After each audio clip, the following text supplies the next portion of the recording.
You're right, I have noticed. There's certainly something a little fishy about this situation. Records indicate that this phenomenon can occur in the days before and following Moon Prayer Night. That said, it has always been a rare sight in the past. The odds of encountering these phantoms are similar to looking up in the night sky, happening to see a shooting star, and managing to make a wish before it disappears. But this time, either everyone's getting lucky, or they're appearing far more frequently than usual. Yehoda's out gathering intel as we speak. In the meantime, let me check off some points of interest. First, the Abyss. The ones we saw seem to be abyssal monsters. Indeed. But we have identified one location where many more of them have made an appearance. And not just monsters, but human phantoms, too. Given the scale and nature of the phantoms, it's almost as if someone's last memories are... Oh! So you mean the phantom monsters are hunting down the phantom humans? Exactly. The phantoms can interact with each other, but we have no means of intervening. In addition, some of the human phantoms would seem to be from the very distant past. This is clear both from the clothing they wear and the stories they tell. They claim to be from Hyperborea, a name which I've heard from Lauma before. If this is true, it means they must be from 6,000 years ago. Did Paimon hear that right? 6,000 years? It sounds like this merits further exploration. That'd be a big help. I'll leave it with you, Albedo. My knowledge of ancient history is non-existent. I used to doze off every time the pre-Knights of Favonius era came up in class. It's quite a miracle that you were able to understand these phantoms' speech, given how long ago they lived. I suppose you're right. But I'll leave the archaeologists to ruminate over that conundrum.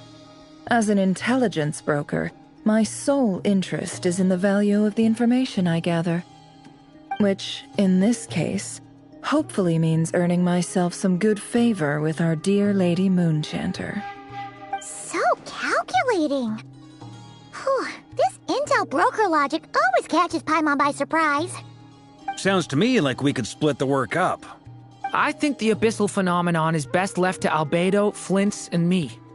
Agreed. It coincides with my duty as a lightkeeper. For my part, I'd like to understand the Abyss better. Even a little knowledge would go a long way. This is certainly a rare opportunity to study the Abyss. But even rarer, perhaps, is the chance to make contact with the Ancients. The Curatorium will take the lead on investigating the Hyperboreans. We put in the work to learn what we know so far. It seems only fair that we get some quantity of exclusive intel. That just leaves our trusty team of 2 unassigned. Since you became an honorary knight, of course. This was part of my grand plan all along. Ha ha! Oh yeah! By the way, we managed to convince Columbina to come to the Moon Prayer Night celebrations. Would you and Yehoda like to join too? She agreed to that? Huh. Quite an achievement. Never underestimate the traveler, I guess. I'd be happy to join. No point shutting myself inside when the streets are all decked out. I doubt any clients will be visiting during the festival in any case, and Yehoda loves a party. So I'm sure she'll jump at the opportunity. No. No! No! No! No! No! No! No! No! No! Way to contradict me in front of... Wait! No, that's not what I... So many people... Alright, everyone inside! Quick!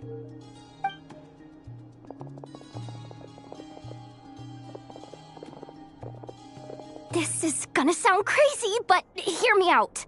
I saw one of those phantoms at Star Sand Shoal, and it was some sort of flying ship.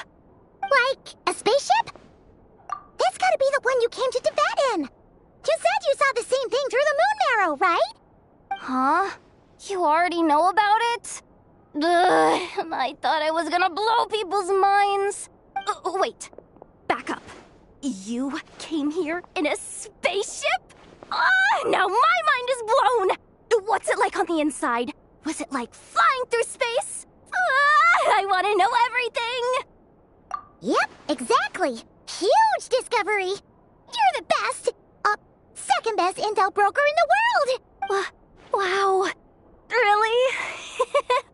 Well, I don't know if I'm all that. I guess that decides where we're heading next. Come on, don't look at me like that. I know the spaceship doesn't have anything to do with me, but you don't want to leave me as the only one twiddling my thumbs, do you? Please? Fair enough. You can tag along. In that case, let's meet back here to discuss our findings once we're done. I wish everyone a productive investigation. You too.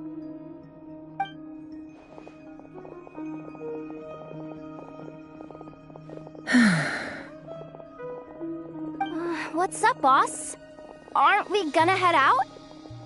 Tell me, Yehoda, when did the curatorium start giving out intel for free? Oh, sorry, boss.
Yehoda was right on the money.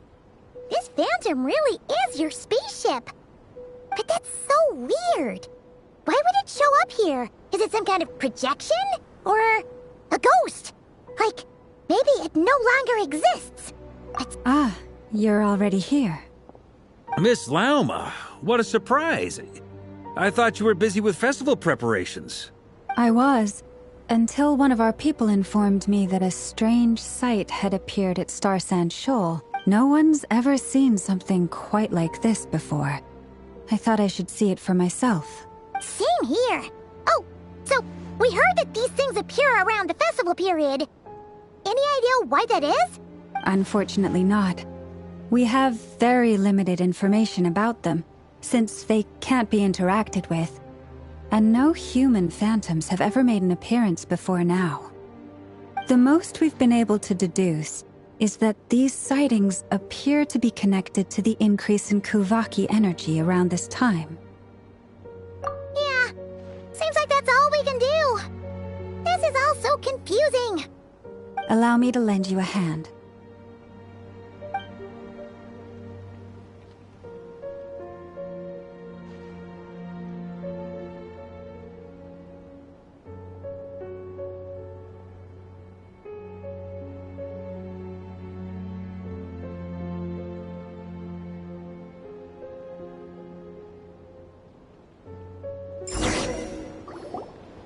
Everyone, our friend here should be able to provide us with some information.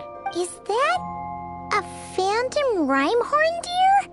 I've heard about how the Frost Moon scions live in harmony with the animals and can even communicate with them. That's coming in handy now, for sure. Okay. Yes, I understand.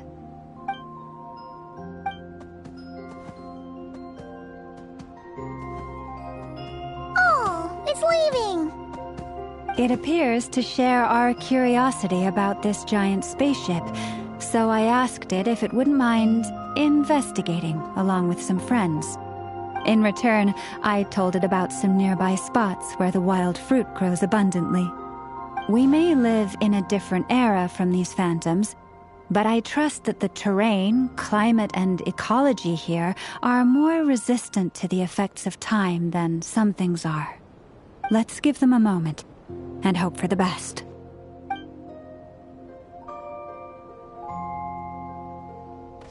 All back together? Must have been a lot of fruit. Indeed. Now let me ask them some questions.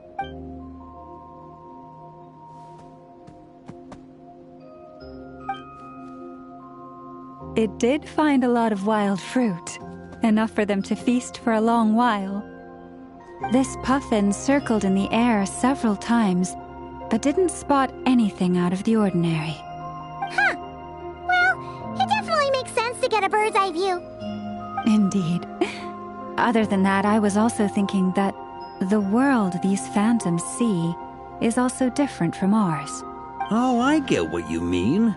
The wild fruit exist in both times and spaces, but there might also be things that only exist in that space-time, which we can't see. Good point. Great thinking, Llama. Blunthorn rhinos can use kuvaki to shift great rocks, but this one says it couldn't get that ship to budge by even an inch. The sniffer mole tried too, but despite being a skilled digger, it could not get through. They say that the spaceship looks robust and undamaged. It seems completely impervious to any and all attacks. So, just like us humans, there was nothing they could do about this spaceship either. Yes. Still, they deserve our thanks. We are grateful for all your efforts, dear friends. I've noticed some other human phantoms gathered nearby. Come on, let's go talk to them.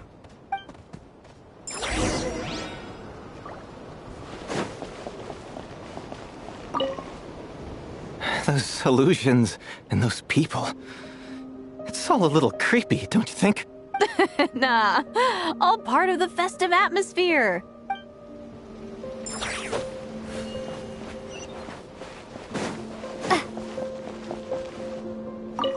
Have you ever seen anything like this? Nope. Never seen or heard anything this weird.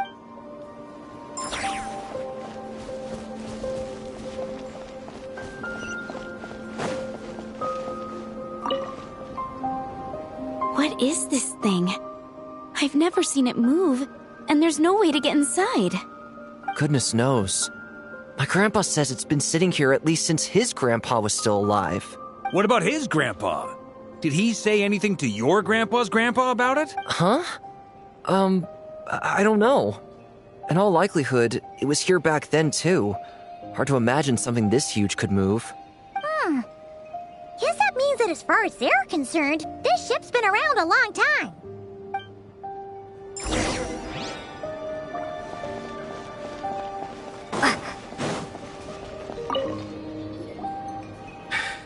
Come on, brothers. If we can get even a small chunk off of this thing, it's gotta be worth a fortune. Today is the day we strike it rich. Huh? You mean Paimon? Yes, brother, I shall join you. Let's make our fortune. We should go with them. What the? This thing is crazy tough. I can't even scratch it. What's it? Sorry, brother. Looks like we'll have to seek our fortunes elsewhere. Enjoying yourself? I was just seeing if I could influence this phantom's perception by playing. But nope, no dice. I'm sure we're all starting to build up an idea of what's going on here now that we've spoken to some of the people. These phantoms are reenacting real historical events in Nodcry. It's almost like we're in some kind of interactive stage play. We can talk to the actors, but the plot is fixed, and we can't influence it. It makes sense. History is set in stone. The objective facts of the past cannot be changed. Paimon totally thought you were just goofing around earlier. But actually, you were doing some serious investigating. Of course I was. Anyway, at this point, I think we're forced to conclude that although the Phantom spaceship is right there in front of us, we aren't going to learn much about it from these people.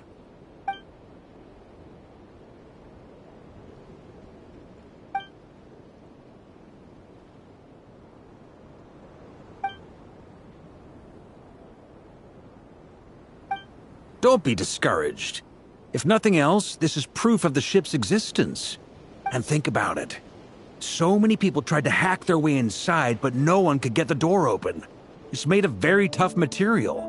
To me, that says that we'll either find the ship itself or the story behind it. It's just a matter of time. Huh. Every now and then, when Varka gets serious... I wonder how the others are doing. Let's head back for now. Sounds good. Also, drinks are on me if Team Knights of Favonius is the first to finish. Wait, we have a team name now? Am I in Team Knights of Favonius as... You're very welcome to join. We've even got a cathedral ready for you. Isn't that technically blasphemy? You wouldn't dare make a joke like that if Barbados was in earshot. Nah, I'm sure Barbados doesn't mind a little harmless blasphemy once in a while.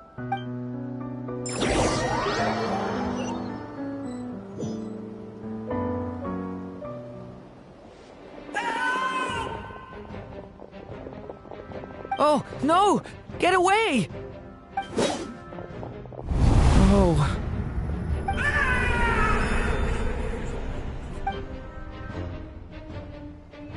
I know it's hard to stomach, Mr. Duran. But as I'm sure you've noticed, there is nothing we can do to intervene in that which unfolds before us. But we have to at least try! And try you have. But are you aware of how many unsuccessful attempts you've made now? I wasn't keeping count. I'm afraid this is the 39th failure so far. Or the 5th if we're only counting this particular victim. There are no indications that these phantoms may be altered in any way.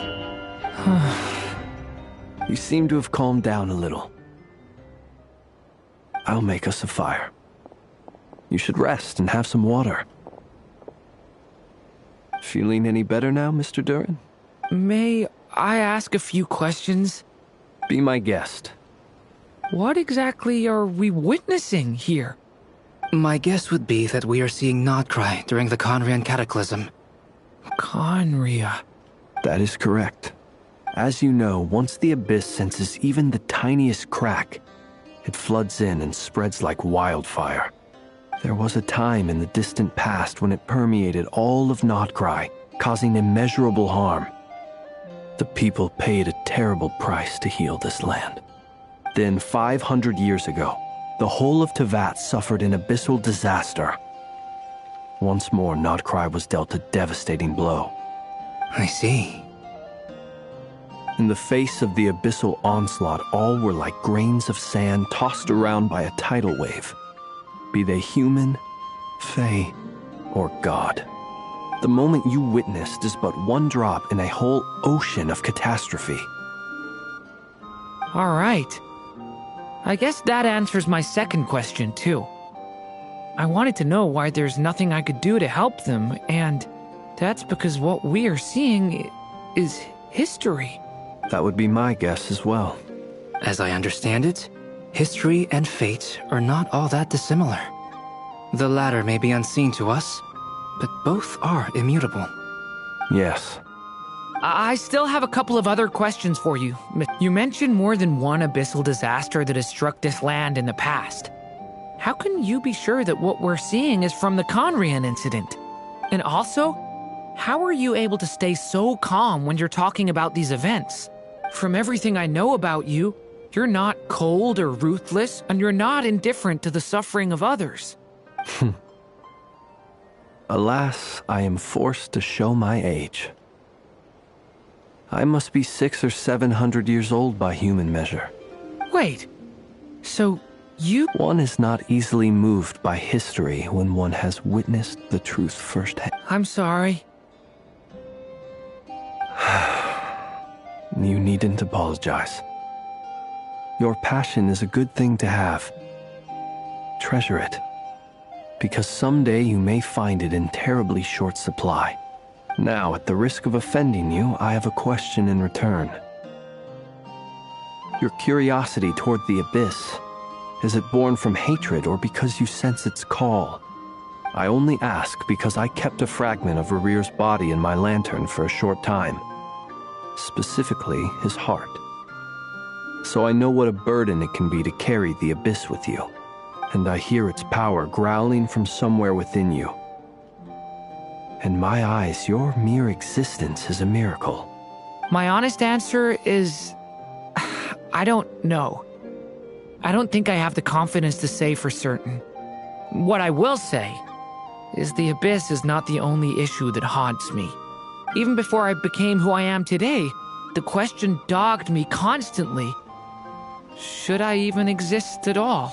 My doubts remain unresolved. But when we fought Rarir, something became a little clearer to me. Sometimes it is the darkness within us that allows us to achieve the impossible. I certainly got the sense from your 39 attempts that you were trying to achieve the impossible. It sounds like you've resolved to see the truth for yourself. Absolutely. In that sense, he and I are quite similar. Then I wish you every success. I look forward to the day of your transcension. Well, if everyone's caught their breath, I suppose we should head back.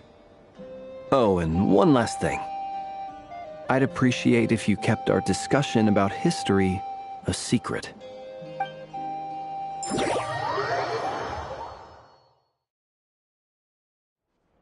Incredibly, our separate investigations led us all to the same conclusion. Yeah, but we barely learned anything, though. I totally thought this would be the mother lode. Talking with the ancients? I mean, come on! But nope. All we got was useless snippets of conversation. And all this stuff about moons and hyperopia. What a load of baloney. Seems like people back then had a few screws loose. I understand your frustration. We found the same issue. Each phantom only showed a very brief moment in time. There isn't much value to be found in these miscellaneous fragments of a civilization's history, no matter how glorious it may have been. If there's a silver lining, it's that these phantoms are harmless to the present reality. They shouldn't get in the way of the festivities. Paimon agrees. And not just because it's the first thing she understood in this whole conversation. You look disappointed, Nefer. Is something the matter?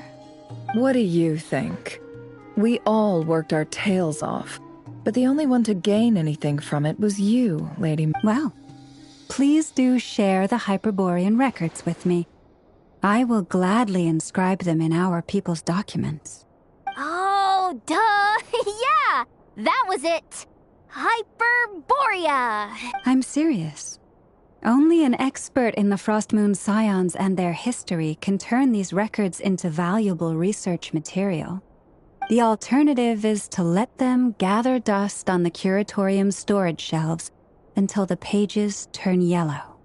Nefer, you're wise enough to know that cooperating and sharing the profits is the best course of action here. Well, that goes without saying. Sure, let's do that. Huh? But didn't you say we aren't supposed to give out intel for free? Sorry, shutting up. Now is not a good time to push Nefer's buttons. Anyway, back to Moon Prayer Night. I'm thinking that we should prepare something a little special. You mean a parting gift? Can't go wrong with food. Although, Does food go bad on the moon? Perhaps a lantern would be a better choice. It might be dark up there. It could prove difficult to light a lantern on the moon. Magical stones might serve that purpose better. What about a clockwork mecha model from Fontaine? I've got a whole bunch at home. I use them for fighting practice in my free time. None of these sound like things she would be even remotely interested in. But we don't interact with her enough to know what she likes. Yeah. It would really save us the guesswork if someone could find out what she's into. Wait, what the? Traveler? They're all looking at you. Great! Haha, problem solved. Now, I need to stop by Dory's. Gonna need her help sourcing a bunch of stuff for the festival. Then let's leave it there for now. We all have our own business to attend to. Traveler.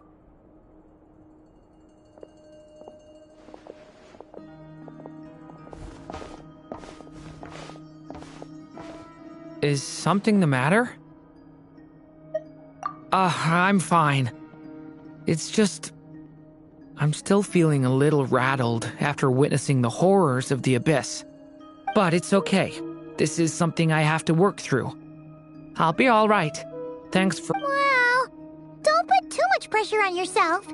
If you ever feel like something's wrong, physically or mentally, we're here to talk. Come on. Stop treating me like a kid.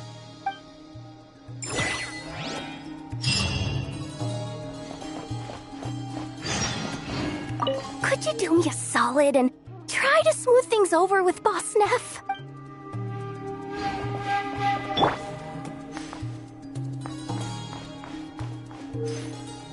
Could you do me a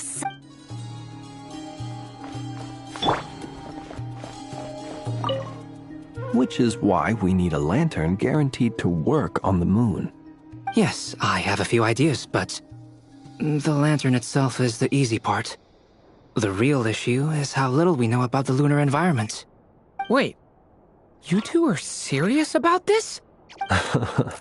Let's just say I'm intrigued by these shining magical stones that Mr. Albedo has mentioned.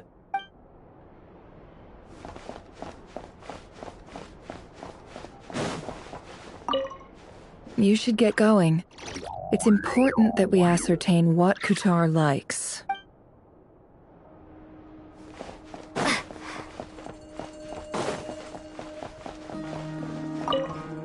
Miss Lauma, would you accompany me into town? I think it'd be best if you saw the Frost Moon Scions decorations for yourself. Very well. Let's go.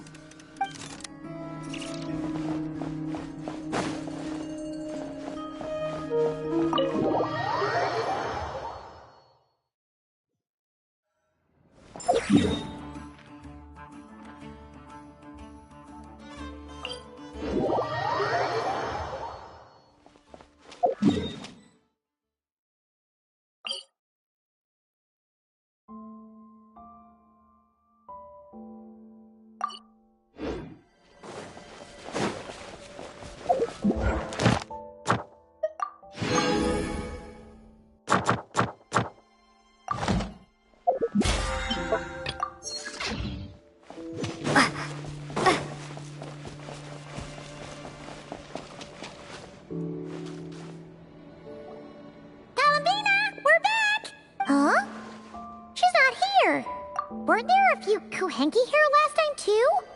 Where did they all go? Walkies? For Kuhenki? You're not pets, you know. Oh, well. Looks like we just came at a bad time. Let's try again tomorrow. There's still a few days until Moon Prayer Night, so we're in no rush. Besides, she needs time to rest anyway.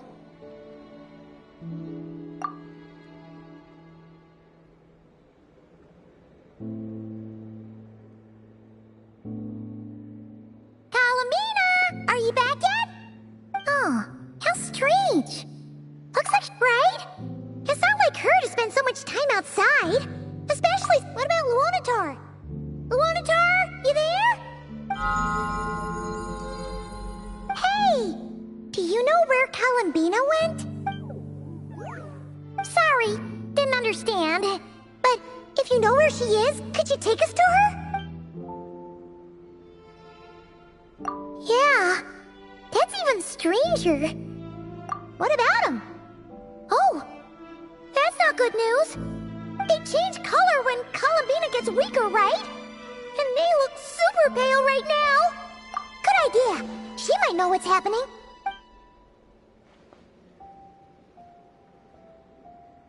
Velma! Ah, it's you. How is Kutar? Is she okay? No, she hasn't. I came here to check on her after I noticed the flowers had changed color. Based on past precedent, she must be very weak right now. Even getting up to walk would be a struggle. It seems unlikely that she wandered off outside.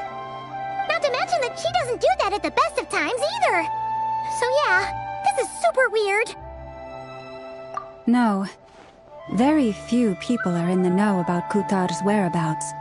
And if anyone suspicious had visited, they'd have left. Come on, let's go to Nasha Town. If anyone has seen her, someone there will know about it.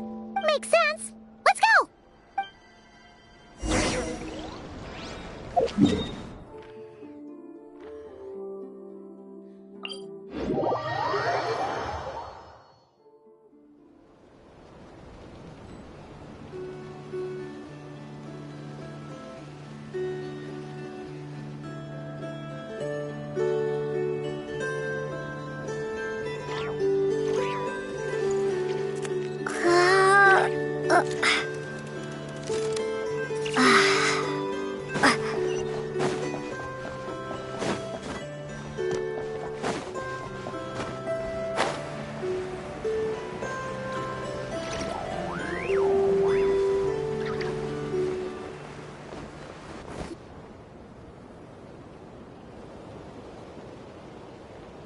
Moment.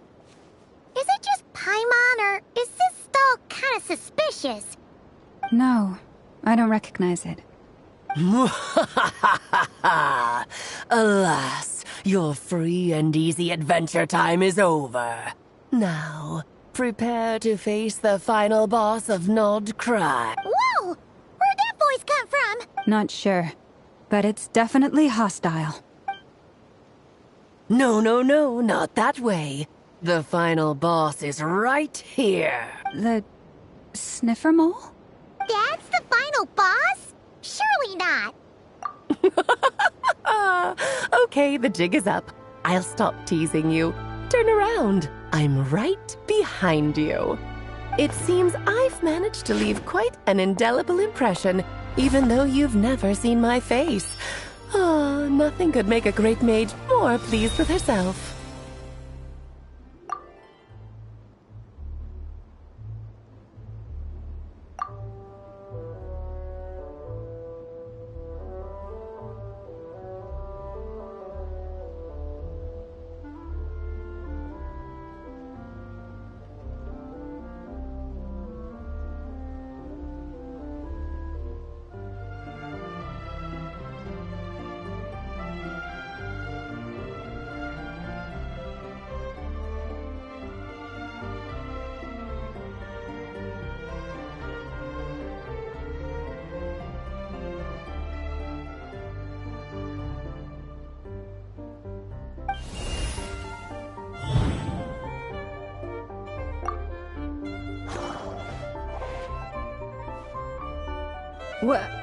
What is going on? I've heard that all the big shots in Teyvat have long, wordy titles that stun people speechless when they make their entrance. Unfortunately, none of them are affiliated with the Hexenzirkel, and we ourselves keep a very low profile. The notorious name-dropping doesn't quite work for us. Still, I, for one, think I'm really quite amazing. So that didn't stop me from coming up with a title anyway. Alice! It's really you this time? Not a lantern or a Dodoko, but Alice in the flesh? Oh, that's right. So, what do you think? How does it feel to finally meet me? You look like... Oh, that's the first thing you thought. A little surprising, but that actually makes me very happy. because that means that when Klee grows up, she'll be just as stunningly beautiful as her mother. So she's a friend of your... Kind of. This is actually the first time we've seen her in person. I see. Madam Mage, that was, quite a powerful entrance. I certainly won't be forgetting it anytime soon. It's okay, Lauma, don't force it. Paimon will do the honors. This is Alice from the Hexen Circle. She's a friend of ours. And of Arcus, too. That's right. She's a good person, just kinda unpredictable. Well, what is the human heart if not unpredictable? If we could not do as we please, how would we differ from machines? I am Lauma, Moon Chanter of the Frost Moon Scions. It is a pleasure to meet you. Oh, I know. Before you got here, I spent a good, 15 minutes getting up to speed on Nodcry's present situation. In other words, I've read the whole in the last episode part, so we can skip the pleasantries. Fair enough. Well, Miss Alice, I can already tell that you have quite a unique personality. You'll get used to it. Paimon sure is. So anyway, what are you doing in Nodcry, Alice? Oh, I thought I told you already. This time, I'm the final boss. And what a formidable foe I shall be. Powerful, confident, decisive, and good luck finding my weak spot. You will never succeed. Oh, drat. My one weakness, and you found it in an instant. Fate has been dealt a devastating blow. Thus falls the great Dodo King. Why are you playing along with this nonsense? For funsies, of course. What's wrong, Paimon? Are you disappointed in me? Am I a gigantic letdown? No, it's just... You seem like a busy lady. And this is the one time you've shown up in person. Paimon figured it would be for something more high stakes than just goofing around. You're quite right. I'm here in Nodcry because something big happened. Something big enough it caught the attention of the Hexen Circle. It concerns the 3 moons, Tevat's borders, and of course, the moon goddess you are currently searching for. Kind of. Why don't we discuss this over a pot of tea? My main reason for coming on this trip to Tevat was, of course, to have some fun. But I do technically have a job to do as well, namely, maintaining the stability of Tevat's borders. I'll skip over the complicated parts, but to sum it up, abyssal energies are all that lie beyond Tevat's border. We'd find ourselves in a real pickle if they ever made it through. And the phantoms you've been seeing are a sign that the border has been disturbed. No wonder they tend to show up around Moon Prayer Night. Is it because the real moon is now so close to us that its power can cross the border? In part, but only a negligible amount passes through. Just enough to influence the verdant crests and so on. And as you've noticed, there has been an unprecedented number of phantoms appearing this year. The influence of the moon beyond the border cannot explain this. No, there is another far greater factor at play. The trilunar syzygy. A trilunar?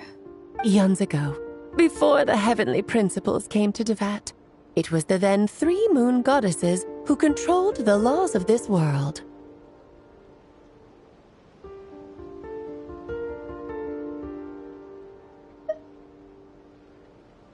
Oh, that's exactly it! The 3 goddesses split these powers amongst themselves, promising never to consolidate them into one singular body. But, fast-forwarding to the present, the eternal moon's marrow is with you, while the iridescent moon's marrow, which should never have appeared in this world, has been retrieved. Add that to the presence of a moon goddess in the flesh and... the power of all 3 moons is gathered here in Nodcry. There hasn't been an event like this since the War of Funerary Flame. And it's having a noticeable effect on Tevat's borders. Because I wish to give my darling daughter a peaceful, sunny environment to grow up in. Is that a good enough reason? Kinda sounds like you're dodging the question, but it does make sense. Well, that's one reason anyway, and the most important one. The others are a little complicated to explain. For instance, cleaning up after dearest Miss R. Albedo could tell you more about that if you're curious. But right now, I have a more important question to ask you. Why are you collecting the moon marrows? I see. Nicole told me about that legend once. Nicole? You mean Nate Anne? Oh, so you remember. Yes, of course. That was a story about fate, her area of expertise. But back to the story of our dear moon goddess. I'm afraid her intended method of returning to the moon is unlikely to work anymore. What does that mean? She may be missing, but she hasn't gone anywhere. She has disappeared.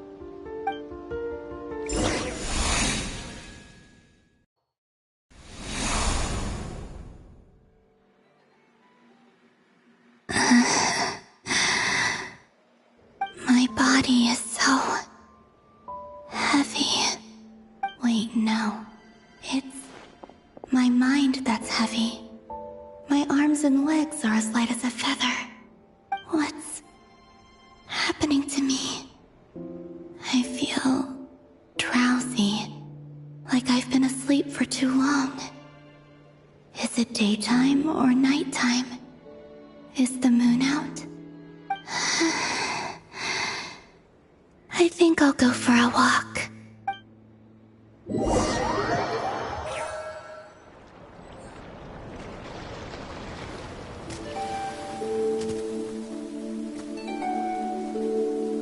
Are you out for a walk too?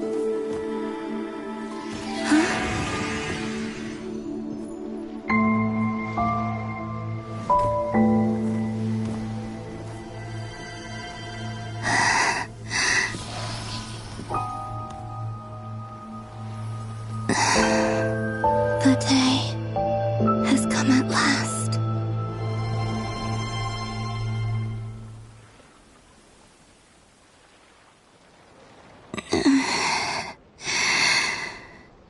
Have I grown so weak that I can't even sustain my physical form? But Moon Prayer Night is nearly here. I was so close to returning home. Death is near. Is this how it ends for me? Will I return to the moon after I disappear? Or... I don't want it to end like this.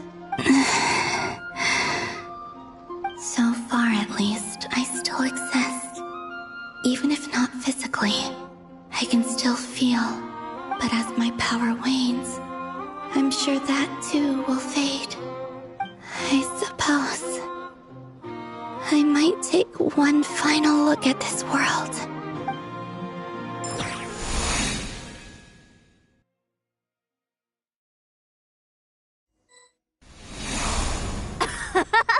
Come on! Come on! Wait for me! The Frost Moon Enclave. How much it has changed since I was born. These decorations, they're so heavy. It's times like this when you kind of wish men could be priestesses and acolytes. How fascinating. I've never had the chance to be privy to people's private lives in this way. In the past, people would get so solemn and serious the moment I showed my face, like they were frozen stiff. Karina, Lametti, it's time to eat. Coming. I want to watch them a little longer.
So just fill these balloons with air, right? Yep. Try a couple now to test things out. The rest can wait till Moon Prayer night. Think fast.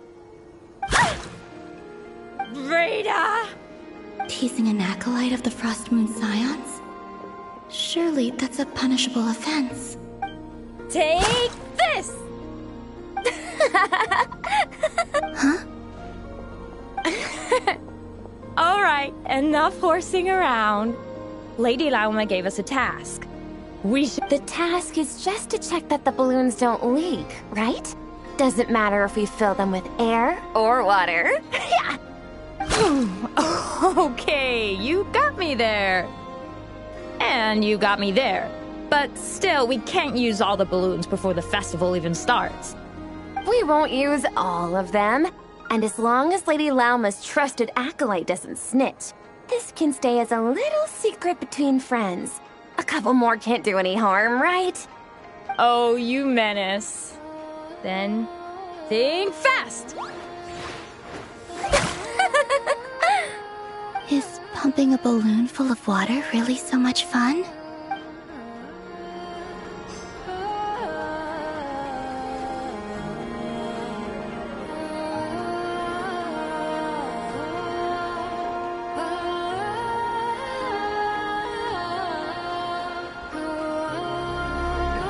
I'm sure you're both tired from playing all day. Come on, eat up. A plain, humble meal. That has always been the way of the Frost Moon Scions. Huh? How come Lametti got a midsummer berry dessert? Oh, I always get Lockaberry. I don't mind sharing. You can have a bite of mine if I get to have a bite of yours. They're sharing food? I've never shared food with anyone before. Even at the Harbinger tea parties, everyone just ate off their own plate. And when I couldn't finish my food offerings from the Frost Moon Scions, they'd leave the leftovers out under the moonlight for the animals to claim. Hey! That was 2 bites! Oh, then you can have another bite of mine. Oh, you too. Oh, don't fret now. Here, have some of Granny's too. So this is what it means to be family.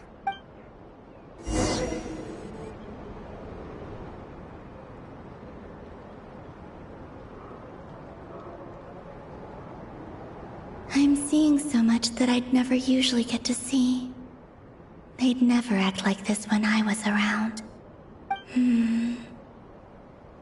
It's nice, being able to just watch people in peace in these final moments. What a rare opportunity. I think I'll go take a look around Nasha Town, too. Maybe the Traveler will be there.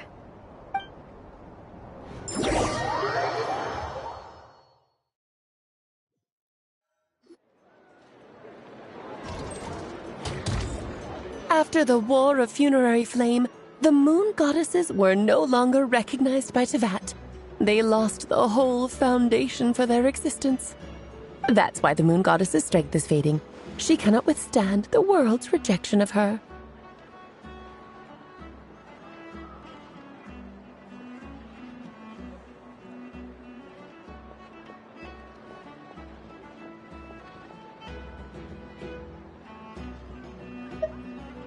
To be more pedantic about it, the Moon Goddesses did something to offend the heavenly principles, and that's why they were ousted. Something of a recurring theme in Teyvat's history. Theoretically, speaking so candidly should put me in their crosshairs too, but they can't tell me what to do.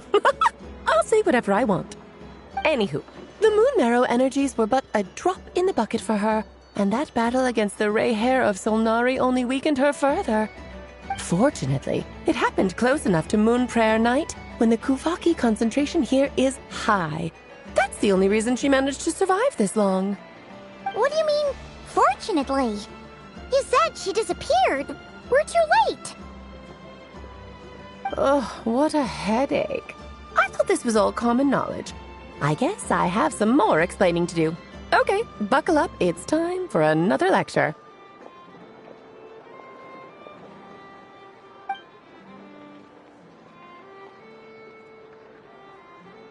Now, I said earlier that the moon goddesses lost the foundation for their existence. The reason for that has to do with the natural order. Basically, the rationale for their existence in Teyvat was lost.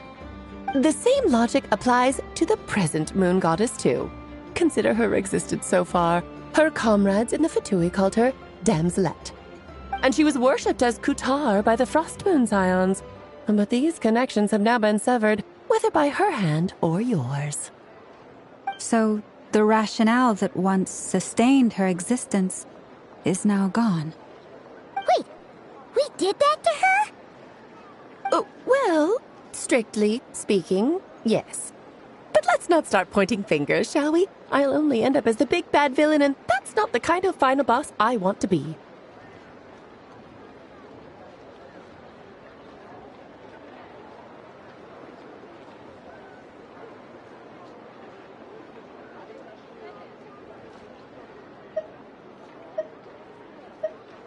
Of course I do. I'm only the greatest mage in the whole entire world.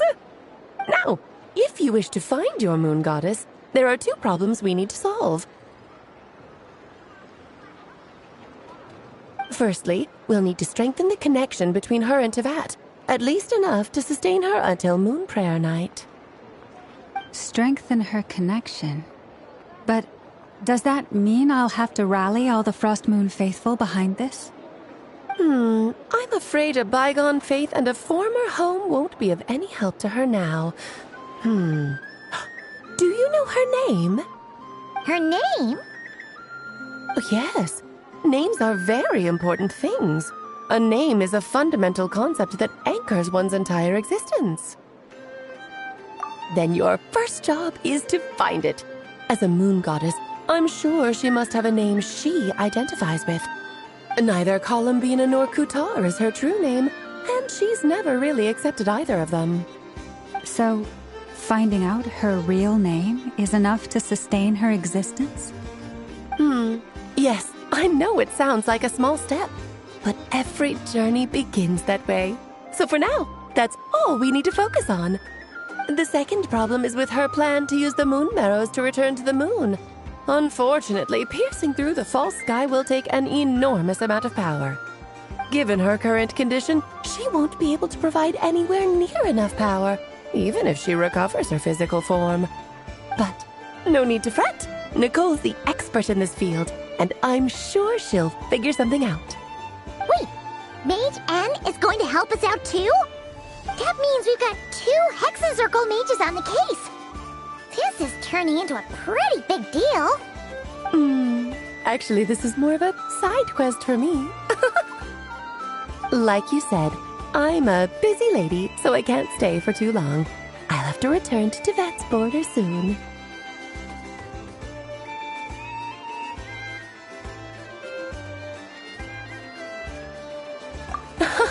That's the upside you get for looking out for my little Klee. Hopefully that will incentivize you to carry on keeping her company in the future. Anyway, jokes aside, you'd better get moving. It will take quite a miracle for the moon goddess's consciousness to hold out till Moon Prayer Night. Oh, I suppose I might as well tell you where Nicole is before I leave. Off you go now. Time to meet your new friend. Oh, yes, and a little suggestion. Don't forget to mind your heads. What? I wonder how Durin's doing. I should really go see him before I head back. You really are super busy. I most certainly am. There's so many children I have to keep tabs on just in Mondstadt. Durin, Albedo, Venti, Varka. Klee didn't make the list, huh? Of course not. Klee is my pride and joy. I have no qualms about her, because she's the best child in the whole wide world. Yep. Klee's a little angel. I'm glad you agree. Well, all the best. See you when I see you.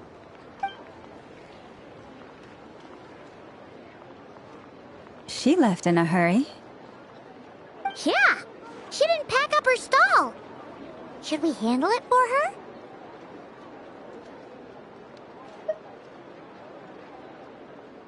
I must say I'm now very curious about her daughter. Klee, wasn't it? That's a long story. Come on, we'll fill you in as we go.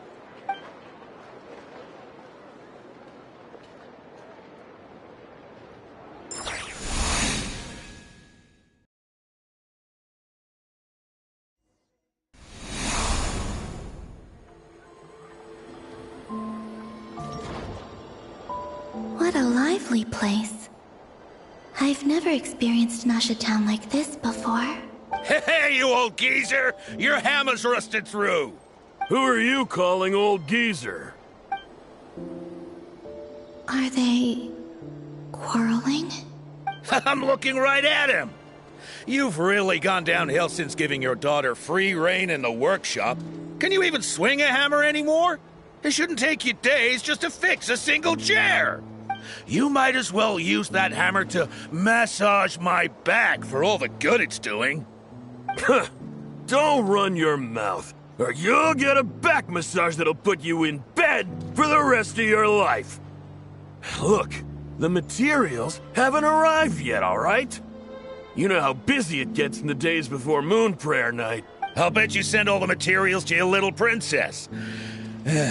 Blood's always thicker than water, huh? All right, you've made your point, Uncle Koski. As soon as the materials arrive, fixing your chair will be the #1 priority. And Dad, if you've got time to chat, why don't you lend me a hand, See? Lolka knows what the score is. I guess they're friends. But the way they spoke to each other was so ugly. Then again, it wouldn't be the first time I've seen something like this. Columbina! Sing outside my door in the middle of the night one more time, and I'll unscrew your vocal cords. You hear me? Oh, Zandrone. So that was her way of trying to be friends with me. What a pity. I won't get the chance to say any ugly things in reply.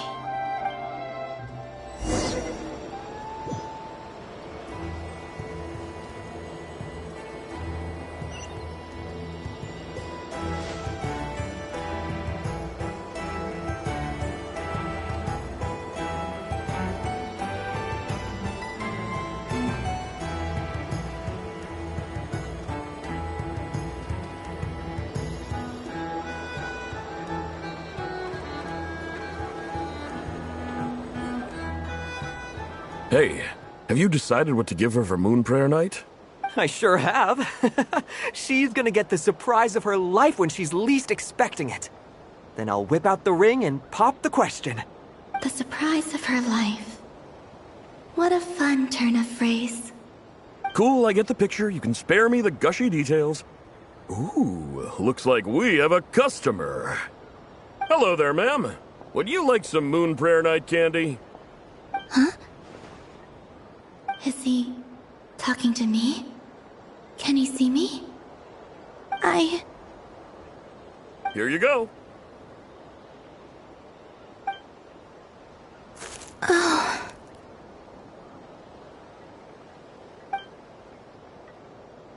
Come back anytime.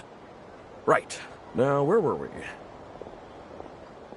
I don't know why, but I still held out hope.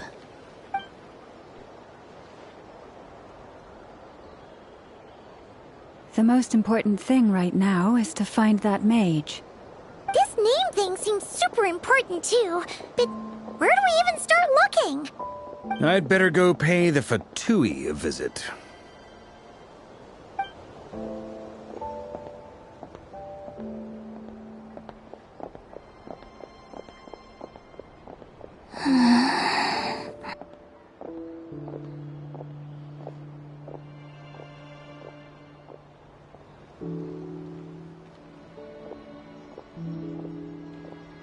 Columbina?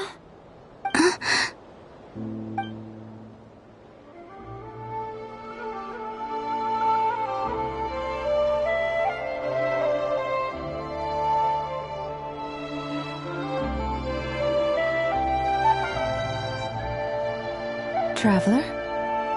Let's go! This is no time to be spacing out!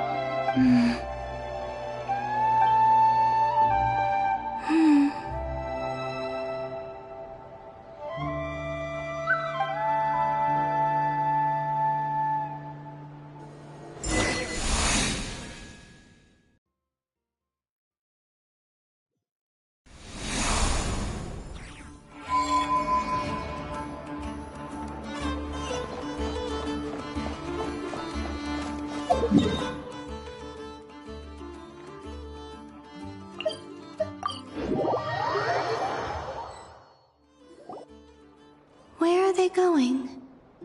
They mentioned a mage and... a name? So, Mr. Varka, are you acquainted with this Nicole? Or should I call her Mage N? Not really. We've never met, though she has come up in conversation. From what I've gathered, Alice kinda took Nicole under her wing. Taught her how to speak in a more ladylike fashion, that kind of thing. Huh. Hard to imagine Alice as an etiquette coach. Yeah, Alice is a larger-than-life personality, I'll give you that. But then again, that's why she's able to draw such an eclectic mix of people into her inner circle. If I remember correctly, being an interesting person is actually one of her main entry requirements. So, if you ever wanted to join the Hexen Circle, I'm sure you'd both be eligible to apply. Hey! Don't go around making promises on Alice's behalf! I wouldn't dare. I'm just trying to paint a picture of the Hexen Circle for you. Okay, sure. Anyway, since none of us have ever met Nicole, how are we supposed to find her? Maybe something she's wearing will give it away? Like, a wind bloom pinned to her chest or something. Wait a minute. Alice never said Nicole was from Mondstadt. Oh, true.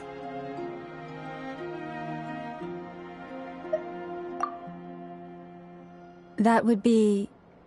this young lady, then?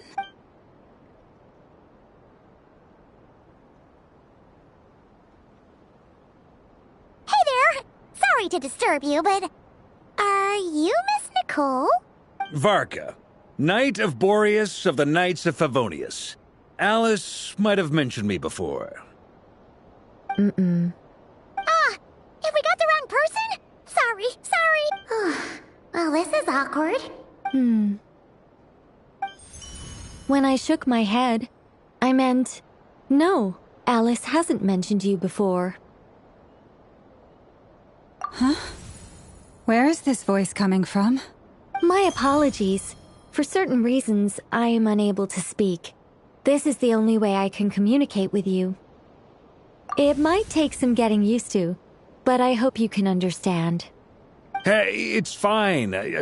I'm more shocked by the fact that Alice never speaks about me. As for you two, we have crossed paths twice before, but it is nonetheless a pleasure to finally meet you. Oh, it's really you! Thanks for all your guidance in the past. You're quite welcome. This time, things are different. We have reached the unwritten pages of the story. You might say that we stand at the crossroads of fate. Now then, allow me to formally introduce myself. My name is...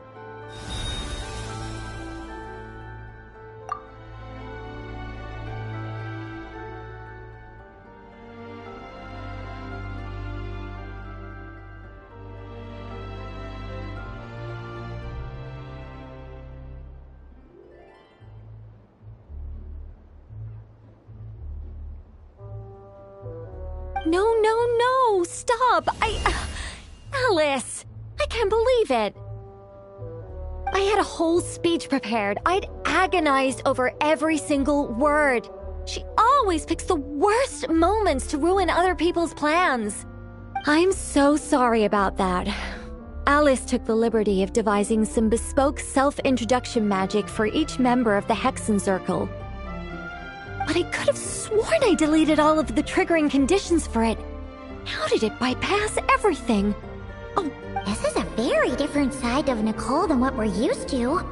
Is she not used to face-to-face interactions?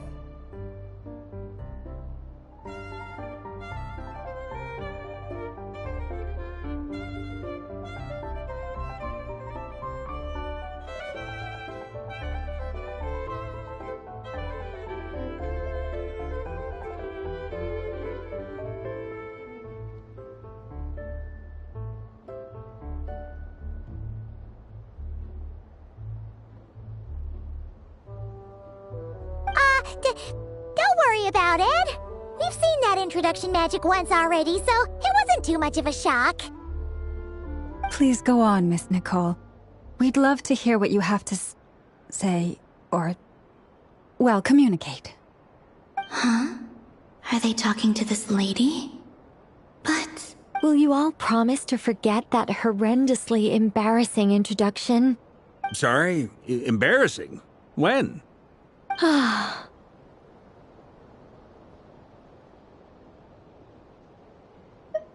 Yes, my name is Nicole, and I am one of a very few angels who have retained both their preferred form and their power.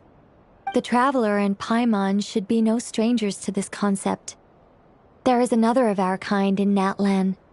They call her the Lord of the Night. Right! Paimon remembers her! Yes. Well, I have retained more of my power than she.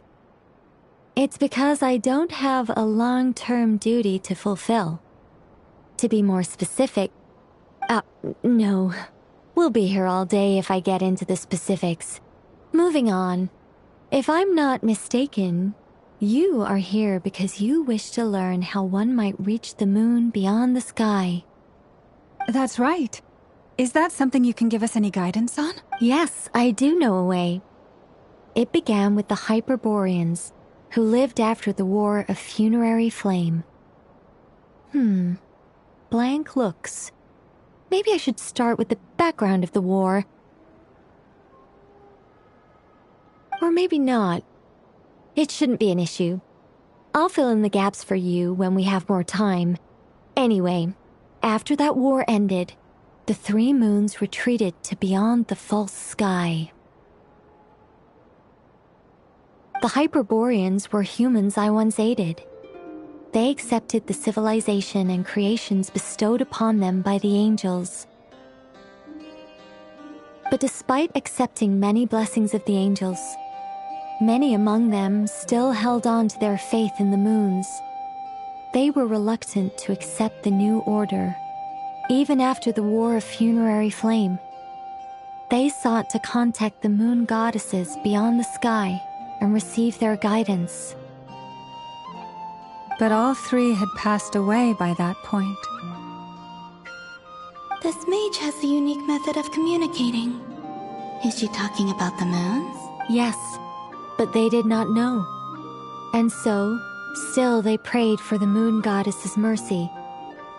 After building titanic structures that consumed vast amounts of Kuvaki, at last they glimpsed the moons and heard their voices. But of course, they were gravely disappointed, for it was then that they realized the three moon goddesses were dead. Oh, that's such a sad story. It is. Humanity was in a very sorry state at that time. The angels who had once aided them were gone, and the War of Funerary Flames had left them homeless and destitute. Just a second, I gotta ask. How relevant is all this history to the task at hand? Well, I mean, it's... Okay, it seems we've drifted into irrelevant narrative waters. It's been a while since I've had the chance to speak inside someone's head. As soon as I got started, I lost control and the words just flowed out like a waterfall. What I'm trying to say is... Right, yes, that's it. The relevant part is the ritual created by the Hyperboreans. The fact that they bypassed the false sky and saw the true moons implies that they successfully built a connection between Tevat and the outside world, which means, with enough Kuvaki and a sufficiently stable connection, it should be feasible to send one person over the border. Okay, so they built some kind of portal? Oh, yes. A portal. Is something wrong? You sound disappointed. I just didn't expect you to summarize it so well. It turns out I could have said all that in one word, if only I'd managed to think of it. No, please, it's fine. This is invaluable knowledge. I'll be sure to record and preserve everything in writing. Oh, really? Well, in that case, I suppose I could backtrack and add some more detail. I did gloss over a few things so far. Whoa, whoa, whoa, time out. Let's summarize what we've got first. The Hyperboreans were the last ones to use this method, right? So we somehow need to find whatever structure they built and make sure there's enough Kuvaki to power it up. Luckily, we have the moon marrow of both the eternal and iridescent moons, so we're all good for Kuvaki. Which means the key issue we need to focus on is finding the place. Am I right so far? Yes. Although I expect the structure is long gone by now. That said, what if we could take advantage of the phantoms to travel back to a time when it still existed? Well, travel back isn't quite accurate. It's more like we'd be creating a handshake between 2 points in space-time. We wouldn't even have to pick a time when it still existed. It could just be a time when it still appeared in phantom form via projection, or we could project our own phantoms, fold them together, and... You look lost. Was that too hard to follow? Yeah, things got a little, technical there. Paimon's brain is reaching capacity. All right. Let me think about how to put this more simply. Okay, got it. Over the next few days, I'll search for phantoms that we can use. Once I find one that meets the criteria, I'll let you know and we'll regroup. By completing certain rituals, specific individuals will be able to enter the phantom and make it to the Hyperborean structure. If everything checks out, and it looks feasible, we'll just need to wait for Moon Prayer Night, and we can send the Moon Goddess back home. I'm really skimping on the detail here. Is this making any sense at all? I think so. For now, we'll just wait to hear from you. Yes. Basically, yes. Great. Counting on you. In the meantime, we'll focus on finding the Moon Goddess's name. My name? Are they looking for a way to stop me from disappearing? Excuse me, Miss... Go on, Miss Nicole. This conversation was a little all over the place. I didn't catch your name. I am Lauma, of the Frost Moon Scions. Ah, I did wonder. I noticed that you listened very intently when I spoke about Hyperborea and the moon's history. If you'd be interested, I'd love to visit you this evening and go through it again in greater detail. Also, if you were serious about making a record, it would be too risky to simply write down the raw details as is. I would suggest some tweaks. Maybe rewrite the stories as fairy tales or fables. Perhaps, anyway, we can cross that bridge when we come to it. So, see you later then?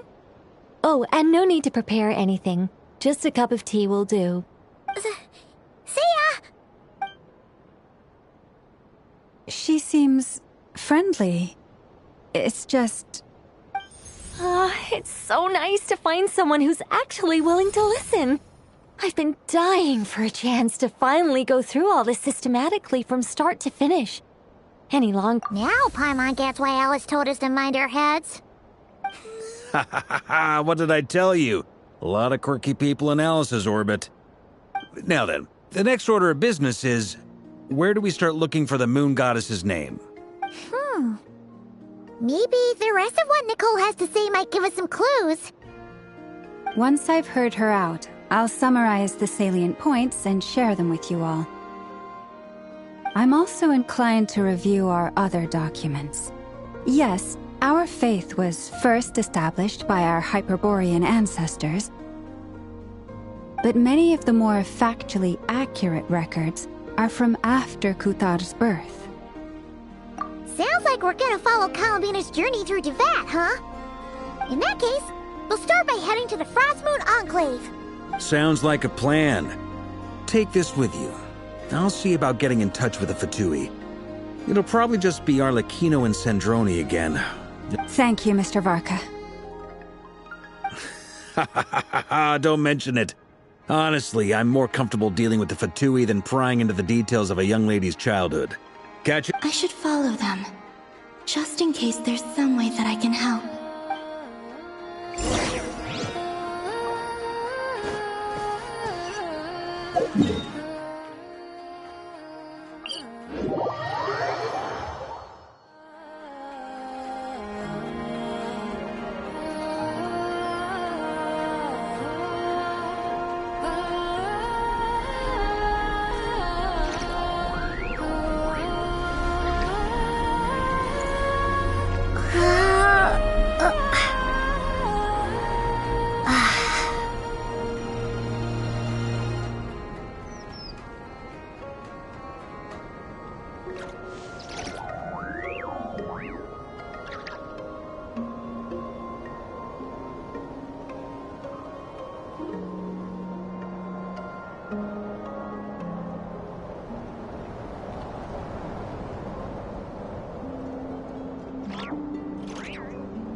A while ago, I took the time to organize all documents in our possession that pertain to Kutar.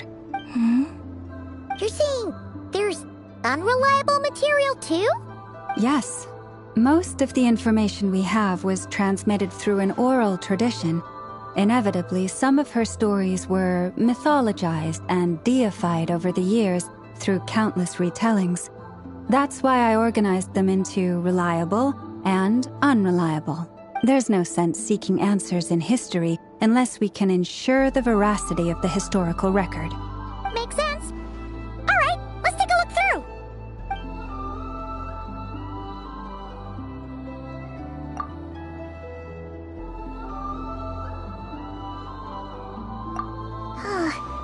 Almost all these records refer to Kutar instead of Columbina.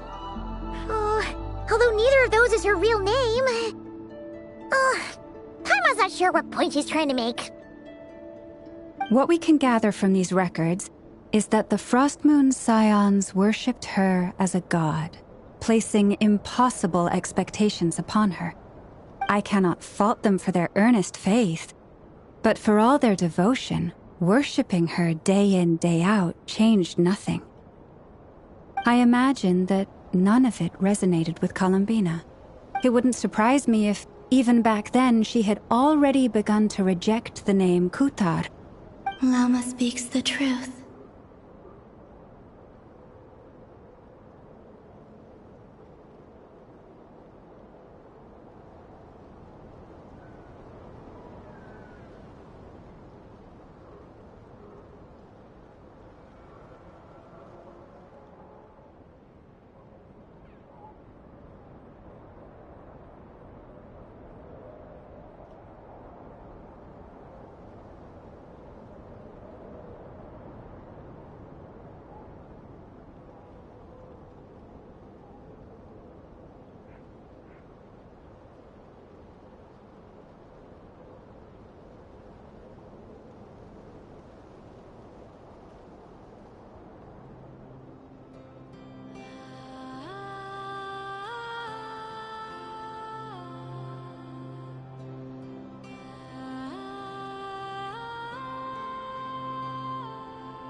When I heard them call upon Kutar with hope and expectation in their voices, they may as well have been calling upon somebody else.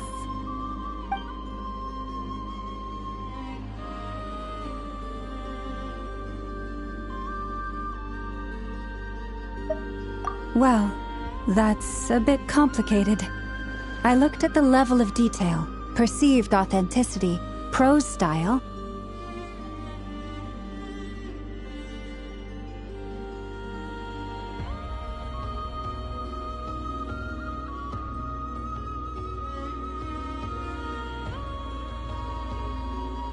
and how realistic their portrayal of Kutar seemed to be.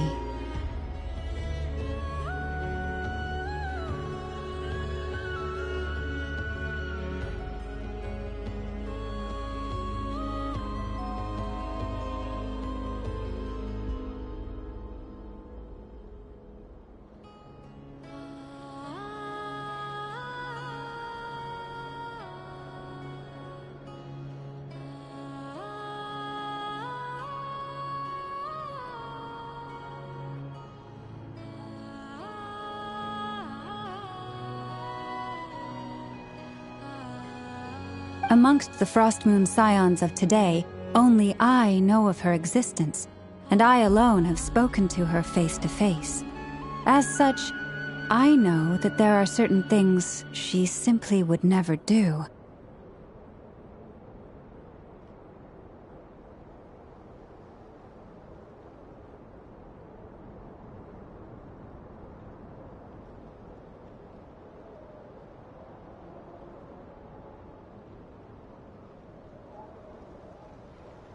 That being said, I have sensed some changes in her lately.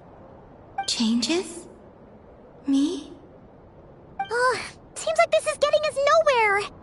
Oh, for what it's worth, why don't we check the unreliable sources too? Sure. Give me a moment.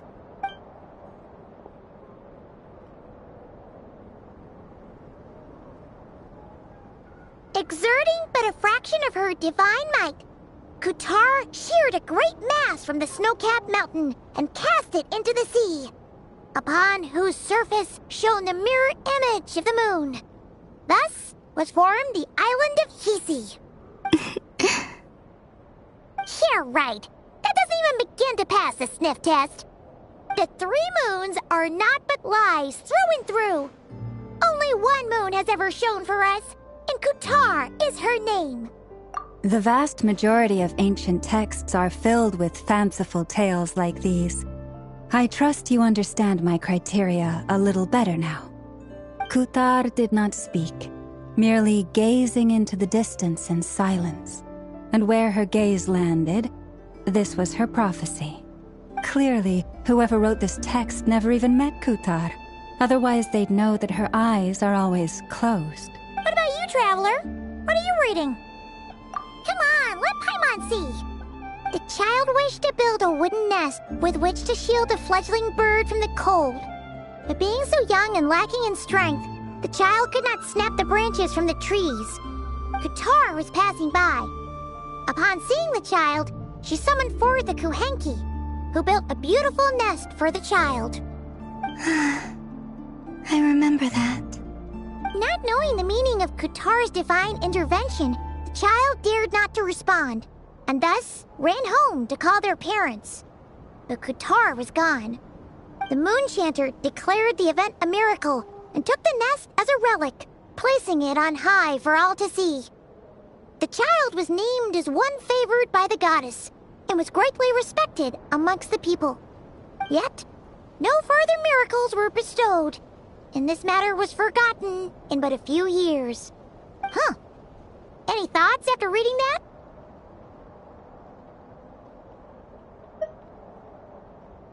Yeah. Columbina probably just wanted to join the kid in making nests. Ah. I'd originally considered this a fabrication, because Kutar did not perform any similar actions in subsequent records. But now that I think about it, it does seem like something Columbina would do. She didn't know how other people would interpret her actions. She was probably worried about making things difficult for people. And so, she gradually stopped joining in. Yes. Oh, that's so sad.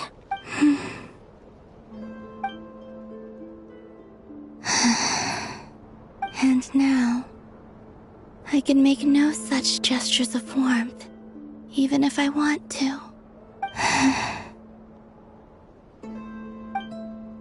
Still no name. That's a bit of a shame. But we did learn some interesting stories. That's gotta count for something. Barca said he was gonna set up a meeting with Arlecchino and Sandrone, right? Let's go back to Nasha Town and see how he's doing.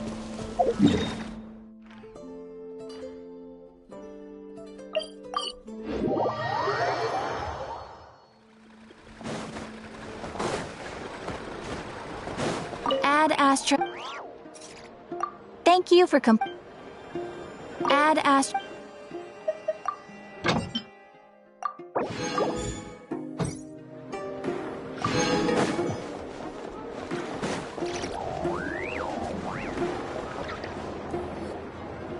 Let's see. There's Varka. Oh, and it's Durin and Albedo too.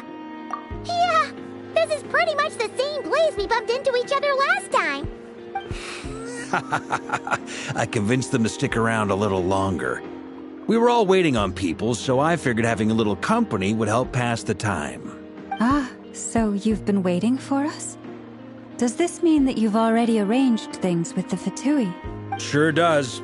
Now you're back, we can go meet up with them together. How'd your investigation at the Frost Moon Enclave go? Well, we didn't find out Columbina's true name. But apart from that, it went pretty well. Aha, just as well that I didn't tag along then. I'm sure our moon goddess wouldn't want every man and his dog knowing all about her private life. Still, desperate times, desperate measures, I guess. Someone had to do it.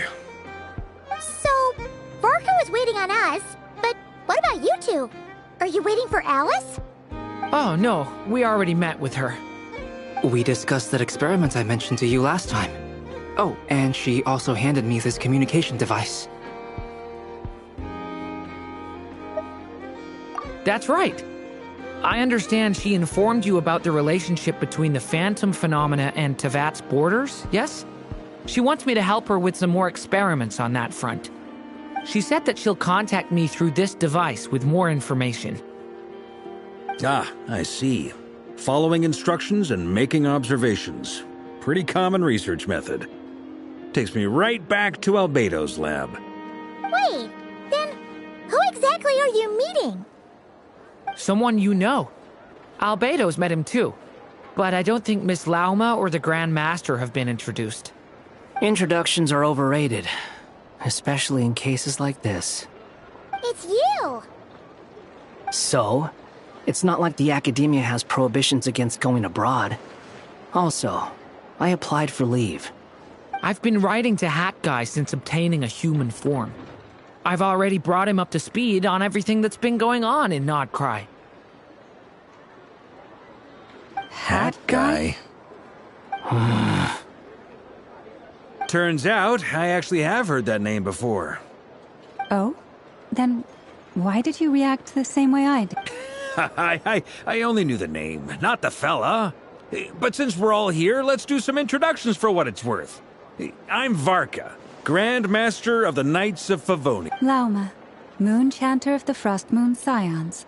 And I'm a Driosh from the Vahumana Darshan of the Sumeru Academia. Good to see you again, Mr. Guy. I believe we last saw each other on the boat ride here. Mind you, the only reason I came here is because there's someone I want to look into. Who's that? The Doctor, also known as Dottore, second of the Fatui Harbingers.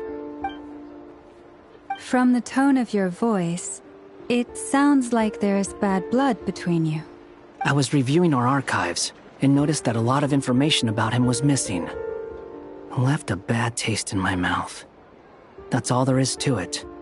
Dottore, or Zondique, as he was then known, once studied at the Academia, but he got kicked out before he could graduate.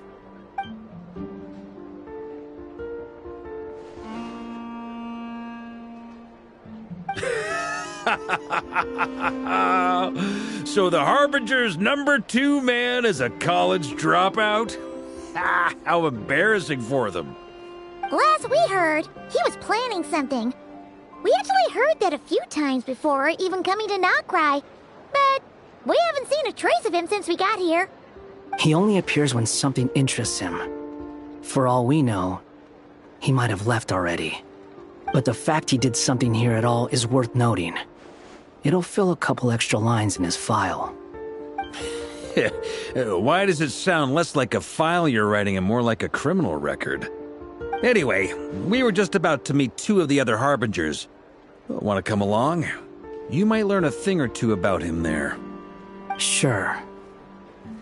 Even though they're Harbingers, well, they're old acquaintances of ours, so, you know, when you talk to them, try to be... I got it. The Frost Moon Scion's relations with the Fatui remain tense. Forgive me if I do not attend. In that case, we'll continue assisting Miss Alice with her experiments. Good stuff. Everyone's having a fruitful time. All right, we better get going. I'll lead the way.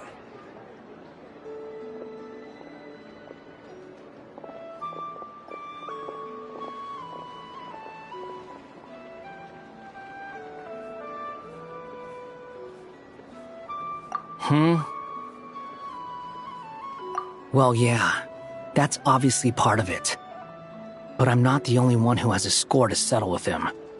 Neither you, nor Lesser Lord Kusanali, nor I want to see him meddling with things again.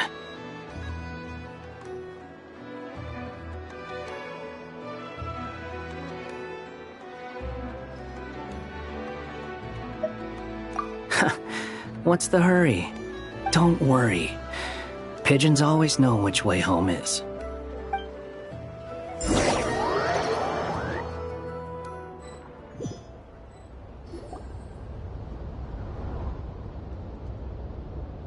You made it. Who is this? A scholar from Sumeru. They call him Hat Guy. He's an old friend of the Travelers. Wait, this is the academia representative you wrote about? He doesn't exactly look the part. I believe this will prove my identity. You'll notice it bears the seal of the Sanctuary of Surasthana. Well, what do you know? So it does. All right then. My mistake. It's fine. I expected as much. What? So as I mentioned in my letter, the Academia's got its eyes on Dottore. But this matter remains top secret. Apart from those assisting in the investigation, the fewer people who know, the better. If anyone asks, I'm here in Notcry to pursue my personal academic interests. Gotta say, Varka, you did pretty well to keep all this under wraps for so long. Sounds like you got in touch with the Academia about this way back. You flatter me.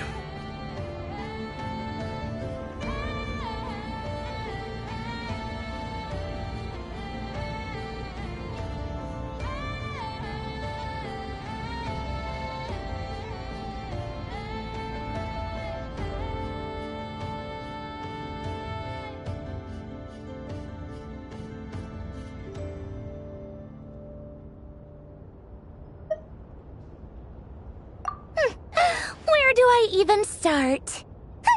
Remember that time we fought Rerir at Star Sand Shoal? He sure let me have it then, didn't he? I'll bet Dottore had that all sketched out, with me as his convenient little pawn. He could not care less about us if he tried, but hey! The feeling's mutual. Does Dottore really strike you as the sort who values his relationships with his colleagues? Fair point. Definitely not. Which is why I always keep my guard up whenever he starts making suspicious moves. To that extent, our motivations align. On top of which, I consider you trustworthy people. Now, back on topic. In the wake of the Reikir of Solnari episode, Sandrone and I grew suspicious about Dottore's complete inaction during the entire affair. So we tried to find out what he'd been up to, but unfortunately to no avail. He never lets anyone in on his plans. The more he cares about something, the more secretive he gets. Indeed. Perhaps he believes that by keeping a low profile, he can avoid trouble. But that trick isn't going to work on his colleagues. Yeah, I mean, he's been researching the ancient moon's remnants. And he's been trying to get his paws on the moon marrows. Only an idiot would believe he doesn't have something more planned. With this in mind, I returned to Snezhnaya and relayed my thoughts to Her Majesty the Tsaritsa, entreating her to have him recalled. That's pretty direct. Did the Tsaritsa agree? Yes.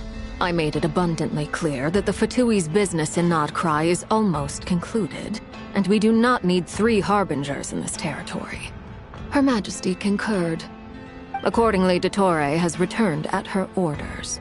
I imagine he is continuing with experiments, which no one besides he would ever have any interest in. Common sense might mean nothing to him, but he's not stupid.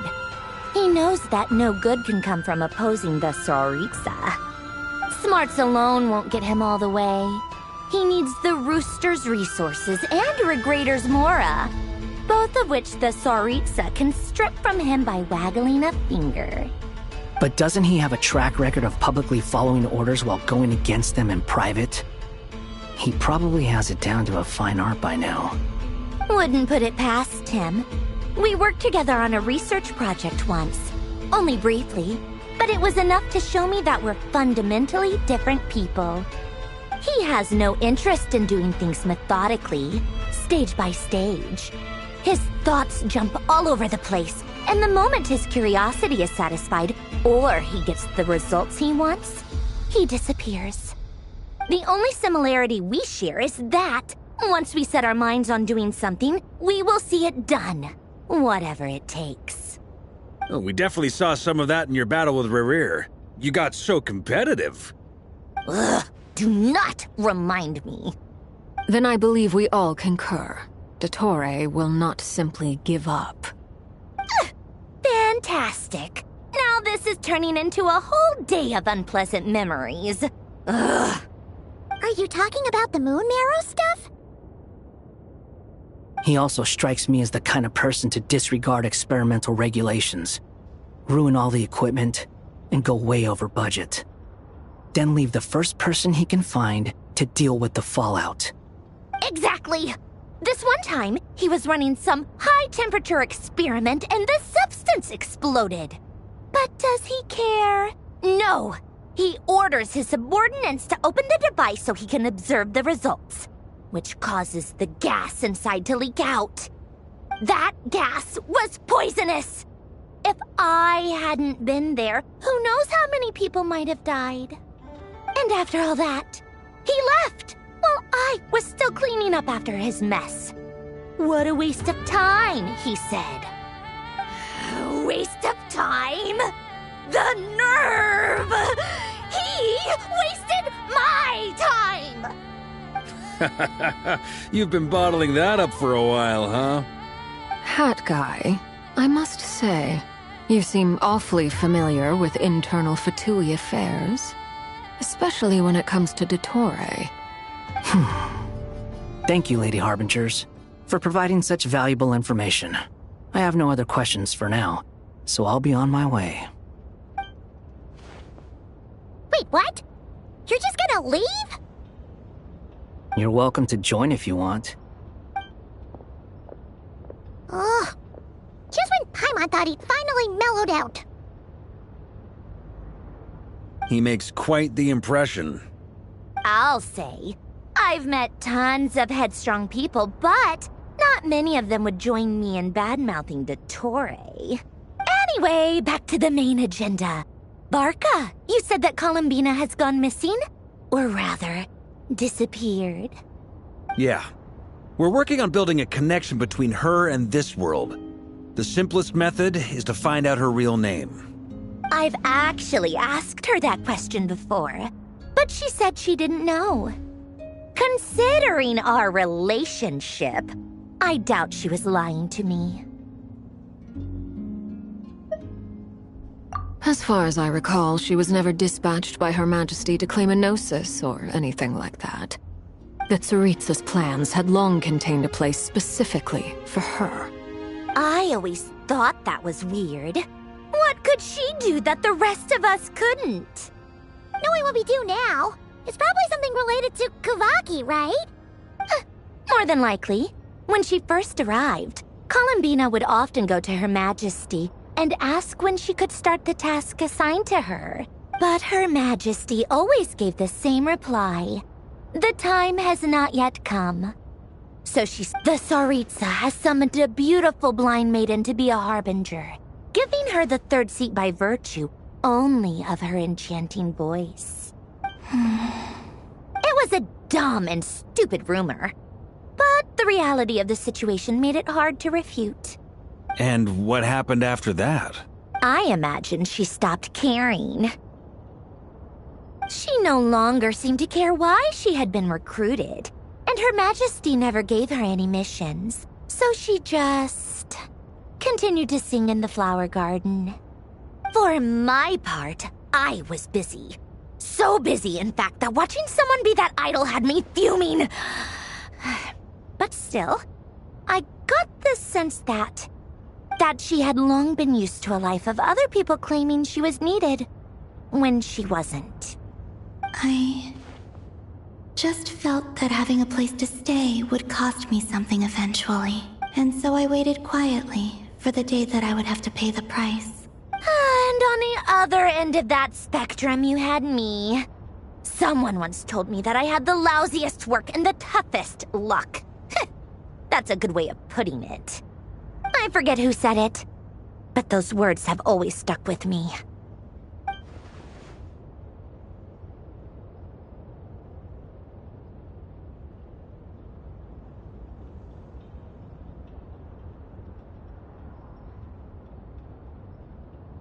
But you've done your job exceptionally well all this time. Because at heart, you are a conscientious person. What is it? Something come to mind?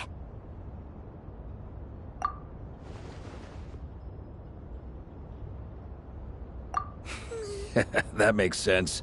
Nothing screams you are needed like your name shouted from across the town. Well, good luck with it. But if you ask me, Kalambina is still the most shoutable name. I'm just so used to it now. After all the arguments we've had, I can't be bothered trying to remember another name for her. Nor I. Sandrone. Harlequino.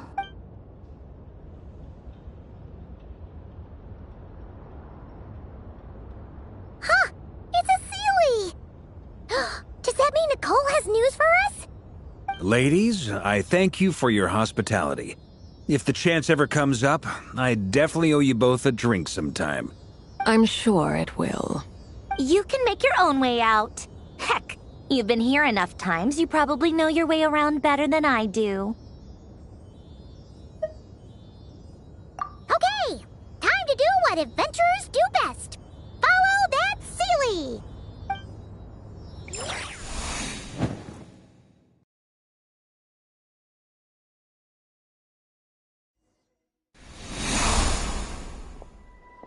Here you are.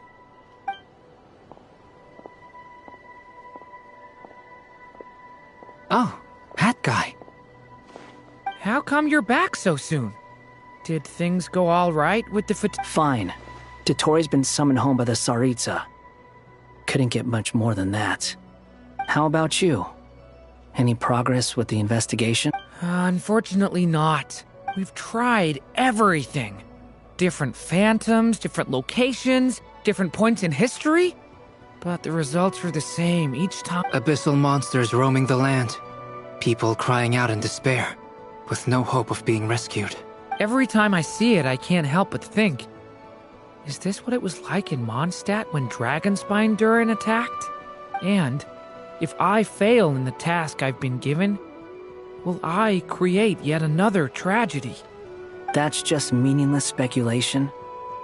When we encountered similar phenomena previously, I tried to interfere with those illusions, using sounds and lights to guide them.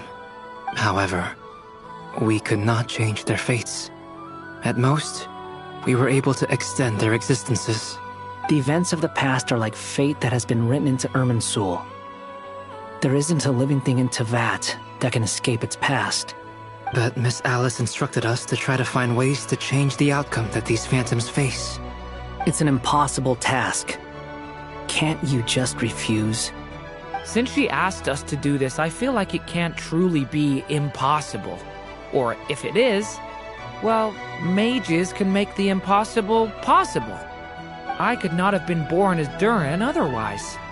But you also said that your past 39 attempts were fruitless. That's true. But you're still going. Yes. After this many futile attempts, surely you realize that you're not doing this because you still believe what some mage told you. It's because you want her hypothesis to come true. It's something you wish for deep inside. So, think for yourself about what you want to do. As long as you don't believe it's futile, it isn't. Yeah. Previous experience indicates that we cannot touch the phantoms, which limits the effectiveness of our interventions. If we want to clear this hurdle, we need to break this rule somehow. Same thought here. Following the same rules means repeating the same failures. Reducing ourselves to mere playthings of fate. So you mean we need to figure out a way to make contact with them despite knowing that we can't?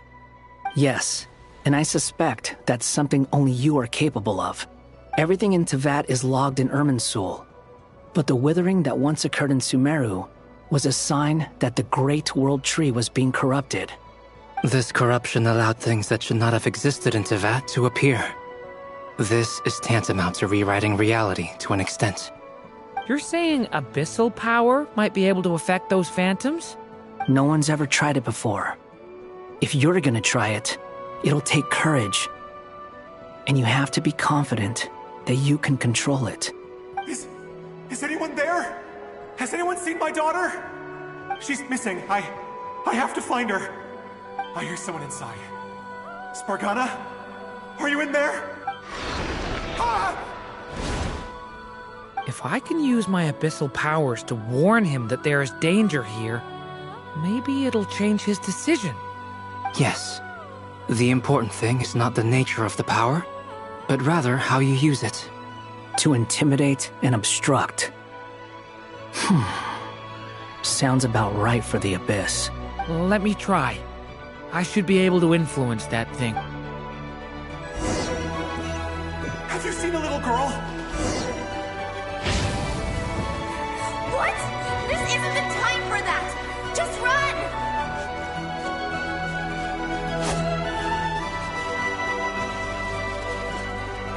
Where are all these monsters? Spargana? Are you in there?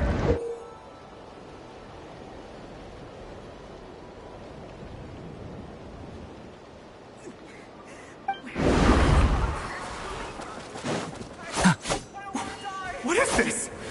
Looks dangerous. I should get out of here.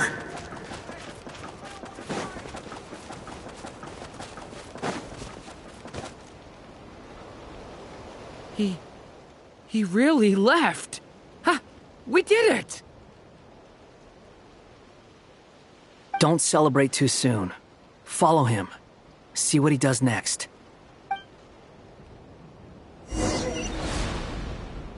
Monsters approaching from the front. You need to stop them and create an opportunity for him to hide.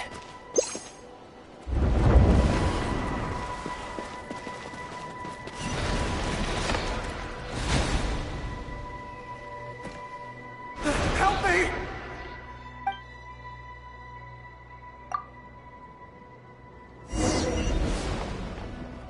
Monsters approaching from the front. You need to stop them and create an opportunity for him to hide.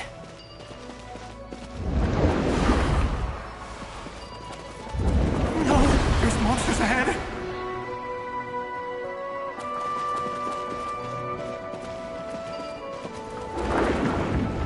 Wait, is that the barrier I saw earlier? Why is it appearing now? It's as if someone's controlling it.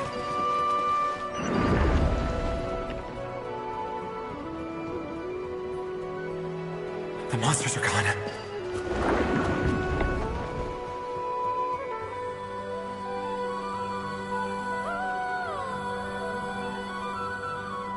The barrier's gone too.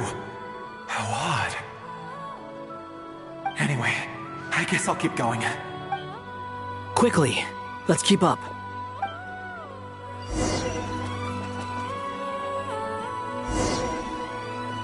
Wait, there was someone else here? Don't go any further. We've got anti-monster traps laid out everywhere.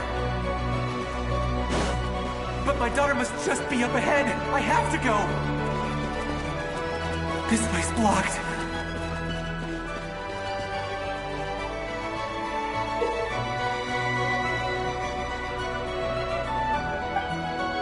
We might be able to use it.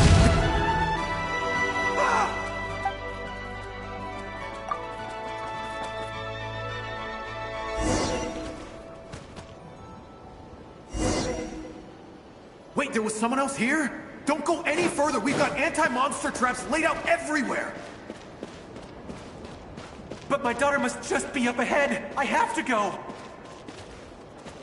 This way's blocked.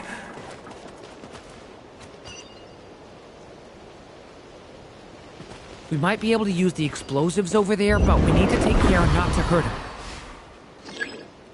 I'll use the barrier to keep him at a safe distance. This barrier seems to be helping me somehow.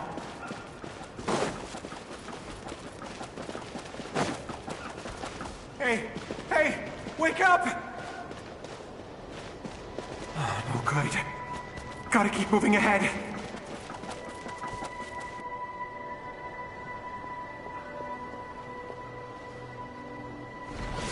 So many monsters! There's still a chance, Durin. Use the traps.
This is a new development. I've never seen this happen before.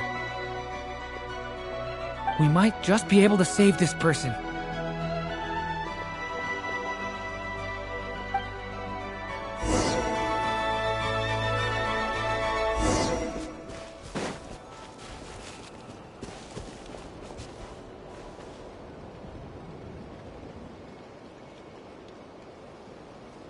Hello there.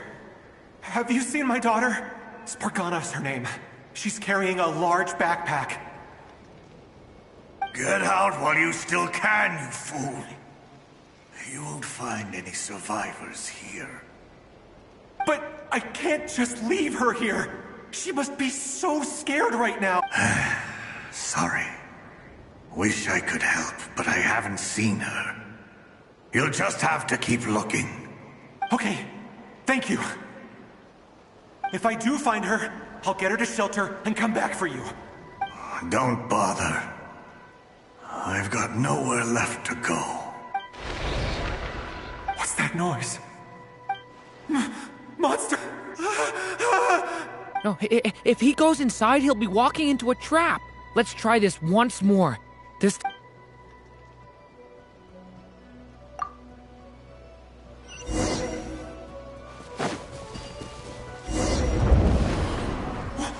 Why? How will I know where Spargana's gone like this? You know what? I'll trust this strange barrier. It's gotten me this far after all.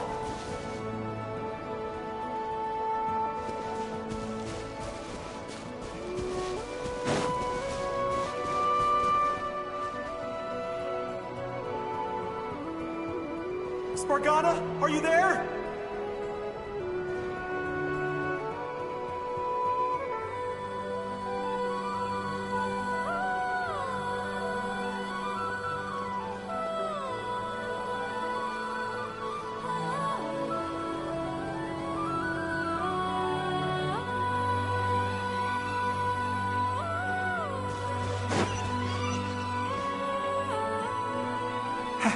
Hello, I'm looking for...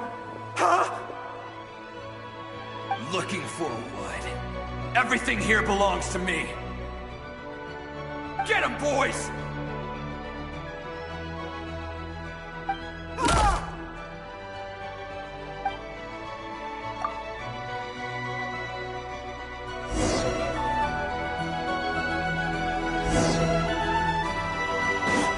Why? How will I know where Spargana's gone like this? You know what? I'll trust this strange barrier. It's gotten me this far after all.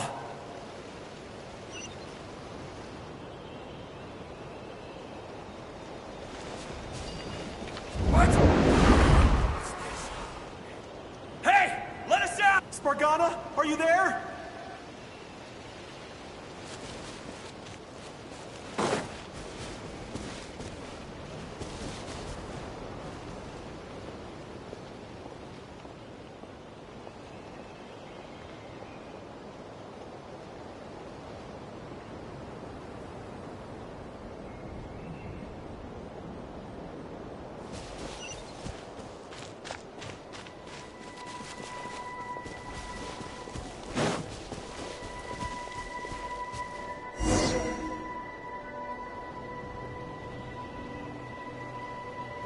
Huh? That looks like one of my daughter's books! Thank you. Thank you! Yes, it's one of hers for sure. That's her name on it right there. She left her backpack here. Durin, just like last time. Use the explosives.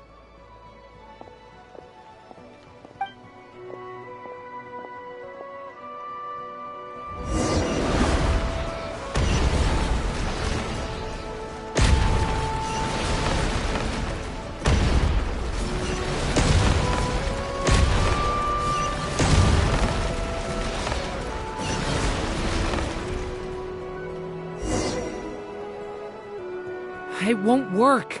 There's not enough left. If he makes it in, he'll die. But then, this clue could be the key to him finding his daughter. It might not be the only one. Better he misses that clue than loses his life. I guess so.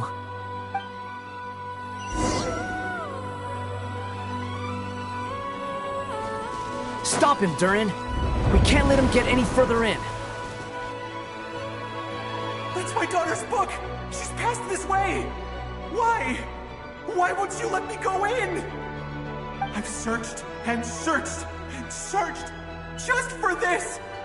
But how will I find her without any clues? I no longer have anywhere else to go.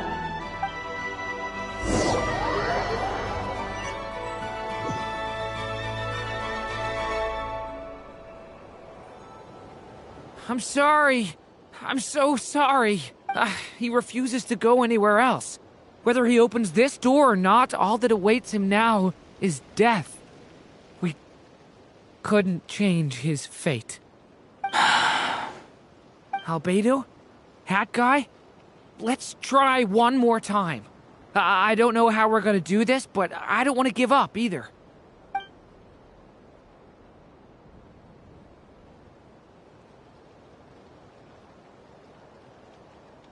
Why am I here? What's going on? All these scenes running through my head. Where are they from? Huh? What's going on? His reactions have changed. How many times have I... What's happening to me? Huh? Wait. Who are you? You can see us now? I feel like I always could, but that I only just realized you were there. I'm sorry, I don't know how to describe what I'm feeling. But you were the ones guiding me using that marked barrier, right? I haven't done anything yet, but those monsters, those deaths, they feel like memories. Like things I really did experience. I won't find my daughter. In fact, I'll ultimately die trying to find her. Isn't that right? Well, no, it isn't. Yes, it is. Even so, we're trying to find a way out of this. You've not seen my daughter either. It seems she really isn't here. I'm sorry we couldn't help you. I'm just tired. Maybe this is destiny. Maybe it doesn't matter how hard I search. How long do I have left? Experience says 15 to 20 minutes. 15 to 20. Thank you for all your help. Let's rest a while. You look exhausted too. Now's not the time for you to start pity knot. It's not pity. I'm just realizing that I've only got 10 or so minutes left.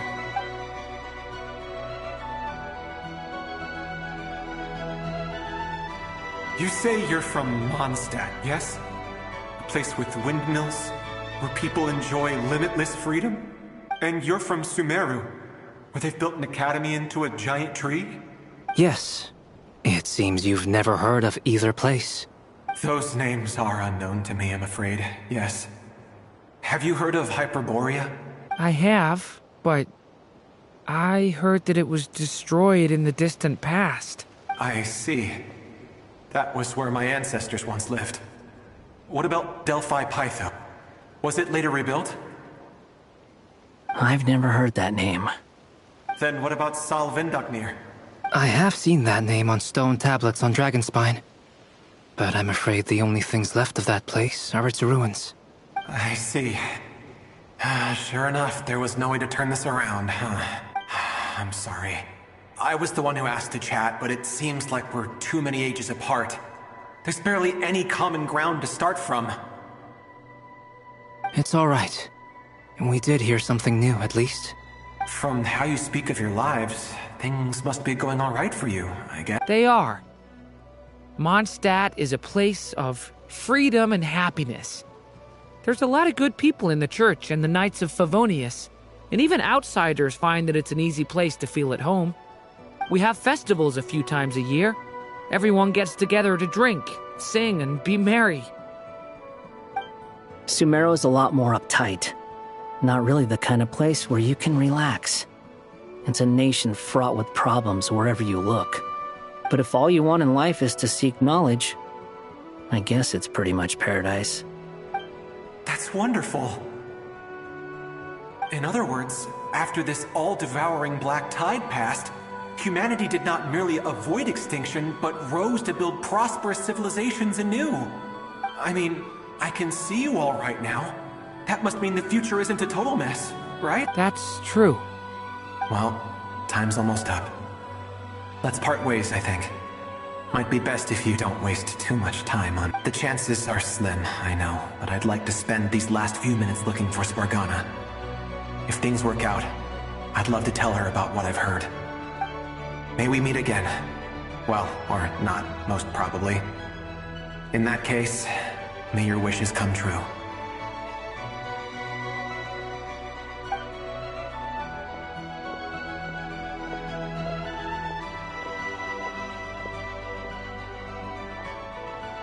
He's gone. In a few minutes, he will meet the end that was his to begin with. The ending of this tale did not change, but I believe that we've just made the most progress we have yet. May your wishes come true. If only it were so simple. Hat Guy, could I ask you a question? You've never talked about your past. It seems complicated, and it weighs heavily on you, too. Would you be willing to tell me about it? I mean, sometimes it's better to get things out in the open. Take that guy we try to help, for instance. At least he said goodbye with a smile, right? I know about Albedo's past. Our experiences are very similar, and he created me. As for you, you're my first friend, and you've witnessed every step I've taken. But by comparison, I know nothing about you. Either way, I mean, we're still best friends. But if I knew more about you, I might understand your thoughts a bit better. I've told you about myself. I'm a student at the academia. And what did you do before that? Prepared for the entrance exam? All right. If you really don't want to talk about it, I won't press you any further.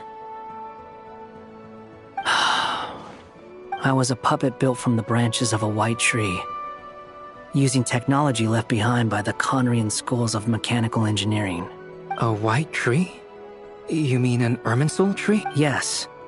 A branch of Irminsul that was once connected to the main tree. So you had a human creator too? Yeah. But my creator abandoned me after deciding that I was a failure.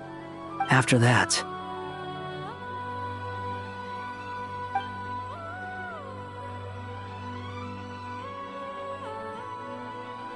Durin. Resisting the influence of the Abyss, suppressing the urge to destroy, trying to do the right thing. None of these things are easy. But no matter how hard they are, trying to rewrite past wrongs is far harder. You asked me if you would create a new tragedy if you failed. I told you there was no point speculating about that. But the real answer is, yes, you absolutely will. That guy. But at least you've got people here to help steer you away from the wrong path.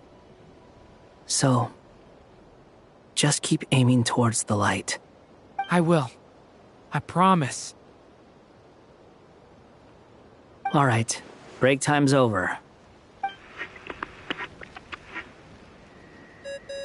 Hello? Durin speaking. Hello, friends, it's me. What have you been up to, I'm detecting some unmistakable fluctuations here at the border.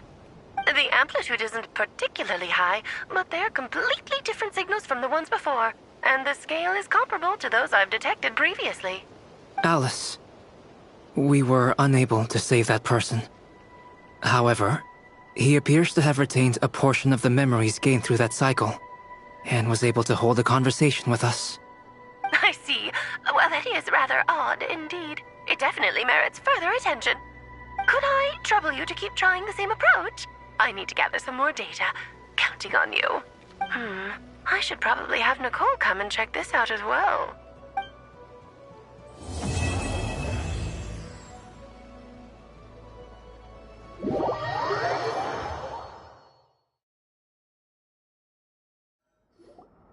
There you are. I was worried you might stop to collect treasure chests opened by the Seelie along the way. It would have taken you so much longer to get here. Another conversation I cannot hear. I am delighted to see that you understand what takes priority, and that your adventurer's instinct has not swayed your resolve. Really, I must applaud you for it. Paimon's head. Okay, I'll try and keep it short. My senses are telling me that this is where we shall find the entrance to the ruins. Oh, cool! Well, what are we waiting for? Let's open it up and see! Patience. This was a sanctuary of great importance to the Hyperboreans. A special process is required to open the gate. Oh! Like the place that housed the Eternal Moon's marrow? Okay, so what's the plan? Need us to do anything? And just the short version, if you can. Alright then. I was planning to start with some background on the invention of these techniques. Are you sure you don't want to hear it? It's quite informative. Remember what you were saying about priorities? Fine. Simply put, we need 3 human representatives to successfully undergo a process of Kuvaki resonance.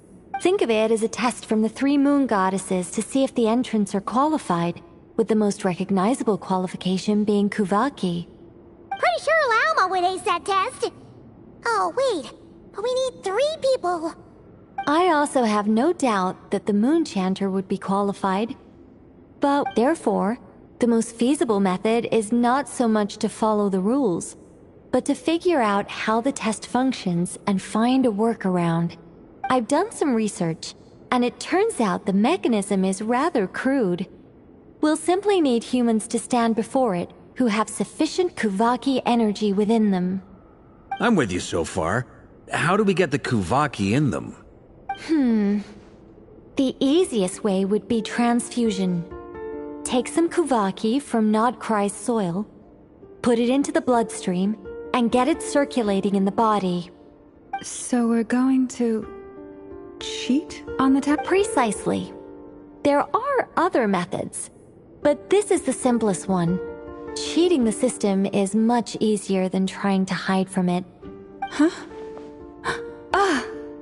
Sorry?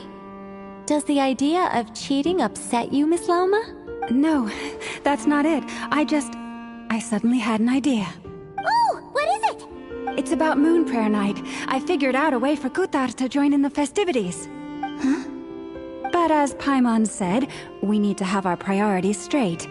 Let's get back to the test. I'll follow up with Nefer on the festival arrangements. Oh, okay. Anyway, is this really the best method we have? A Kuvaki transfusion sounds dangerous, no matter how you slice it. If you think that's dangerous, wait till you hear the other methods. I'd be more than happy to go through them if you'd like. There are several. No need, we're good. Let's go with this one. Very well. Kuvaki transfusion it is. Now, I should mention that the risks can be greater or lower depending on individual compatibility. It would be rash to simply infuse the Kuvaki and hope for the best. If the body rejects it, the reaction can be quite severe. The symptoms are similar to another condition that some people living here suffer from, known as congenital Kuvaki sensitivity. So, before we execute our plan, I will perform a simple test of my own to see who is compatible and who is not. Once that is done, we will have to complete the resonance process as rapidly as possible. The participants must remain stationary while the Kuvaki circulates and bonds with them, and they mustn't eat or drink anything. What? No eating or drinking? That's some hardcore fasting. They'll all be monks by the time they're through.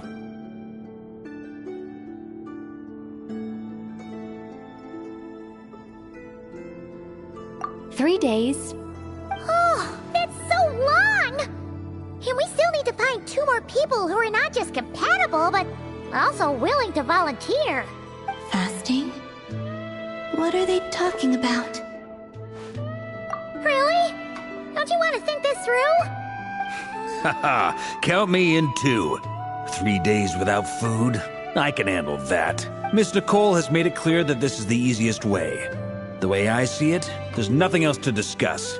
It's time to step up.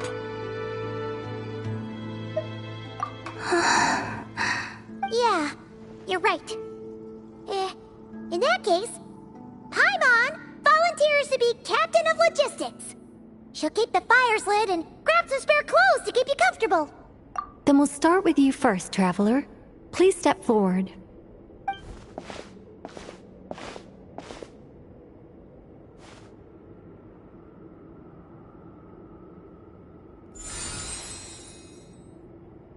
How's it going? Do you feel anything? How about now?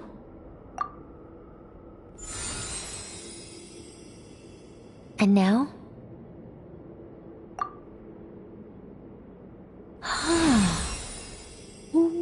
What about now?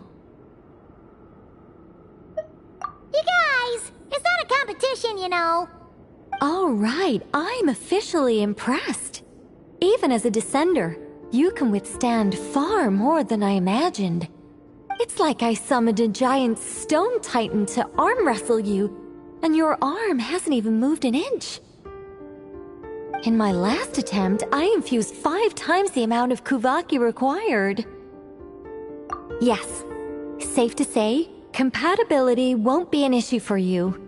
You're eligible to join. You're next, Mr. Varka. Sure, here goes nothing. All right. I'll start where we left off. 5 times the required Kuvaki dose. Whoa, whoa, whoa, hey, wait a minute. How's it going? No, not great. I kind of want to puke. Feels like I've been drinking too much. A few bottles of wine, then a big stein of Dark Horse. With some hard liquor from Liyue mixed in. You think this is funny? I just lost to a young lady in an arm wrestling contest. I'm never gonna live that down. My apologies. I'll lower the concentration and try again. Oh. How's it going now? I'm not as dizzy as last time, but I can still feel it pulsing around. In that case, you wouldn't be an ideal choice, Mr. Varka. Let's try someone else. Okay. Let's go ask some of our other friends then.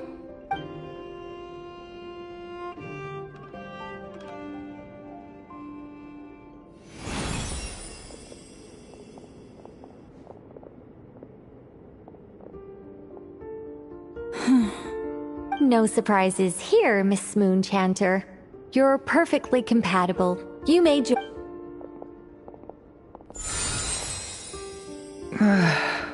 I'm getting a slight headache. Shame. You were so close. Whoa! I'm itching all over! Allergic reaction. We can't have that. Huh? Well, are you gonna start a what?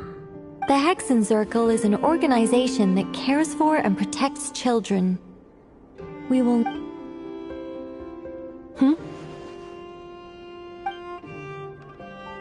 Is something the matter? The candidates have to be human. I guess that rules me out too. Huh. Everyone except the Moonchanter got beaten. Guess I don't need to feel so bad after all. I mean, looks like this isn't gonna be as easy as we thought. Perhaps I could ask for volunteers among the Frost Moon Scions. I'll see about talking to some trusted Lightkeeper colleagues.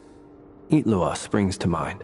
In fact, I think we had some former Frost Moon Scions join our ranks recently. Can you give me the scientific explanation for how the test works? I can probably make some kind of test bot.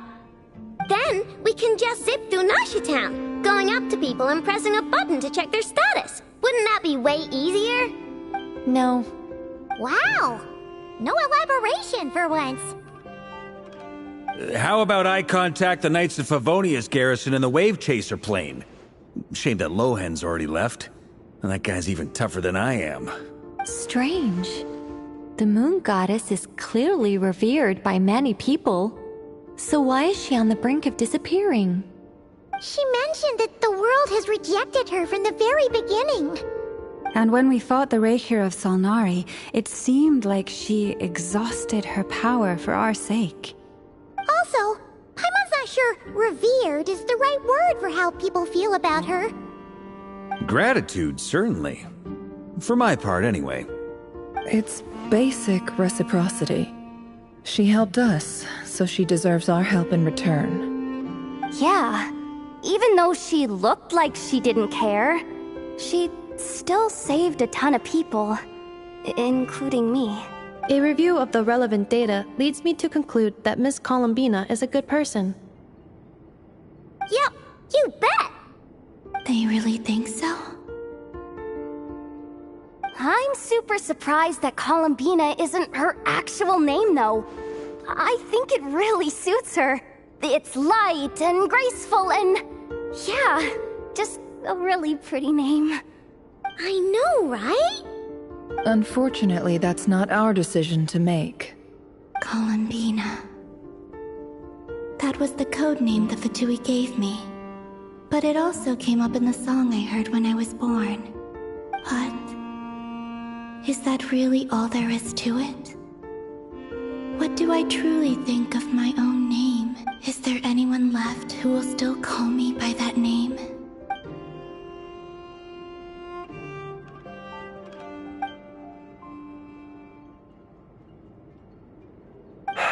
Moonprayer Night is getting closer by the day.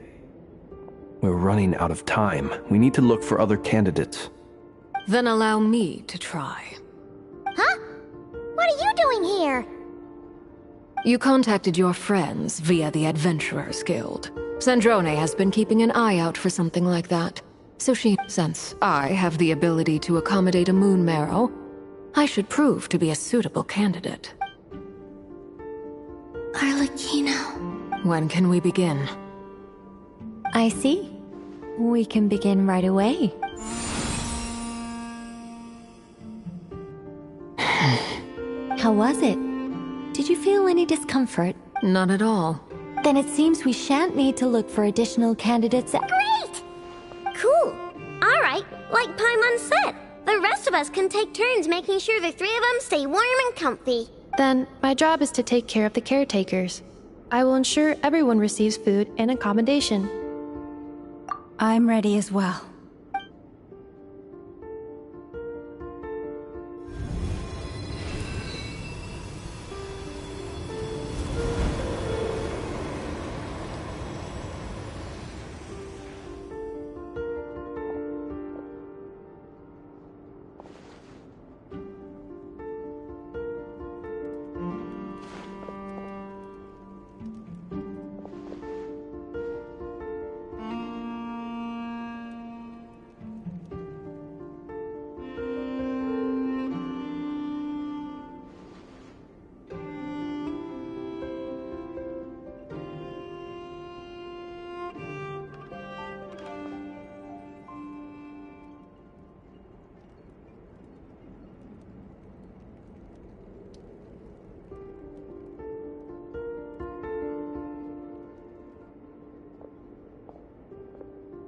The work is done.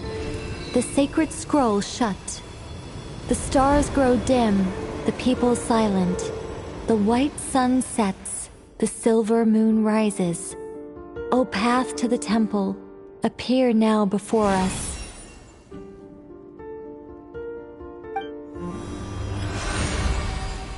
Wow! It really opened! So that's what all this is about. They've been trying to open this gate. Come, let us enter. It might be best to eat something first. Take care to chew properly and swallow slowly. It will give your body time to readjust to the digestion process. They will head in soon. They will need to enter this gate.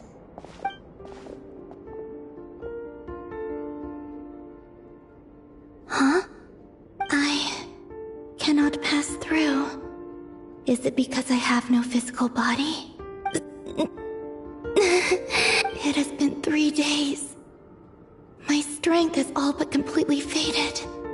Can I really hold on until Moonprayer Night?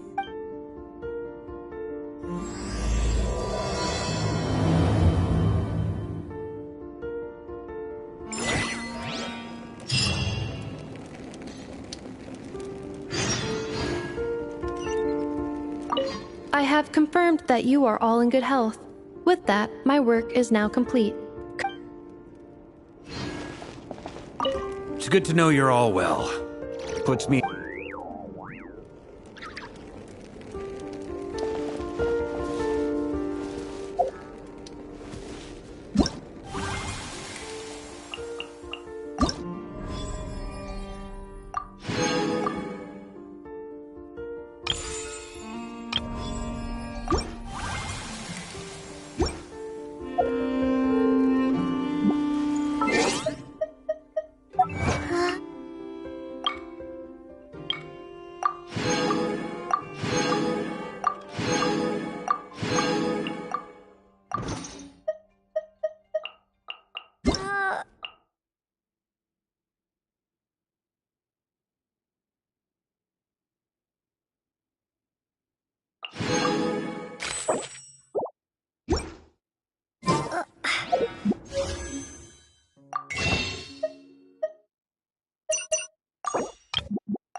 It's been a long time. I'm Durin. Everyone used to call me Mini Durin, but as you can see, I'm not really Mini anymore. Do you find my appearance strange? To tell you the truth, it's still a little strange to me. I have so much to learn. I hope you don't mind if I ask you for help.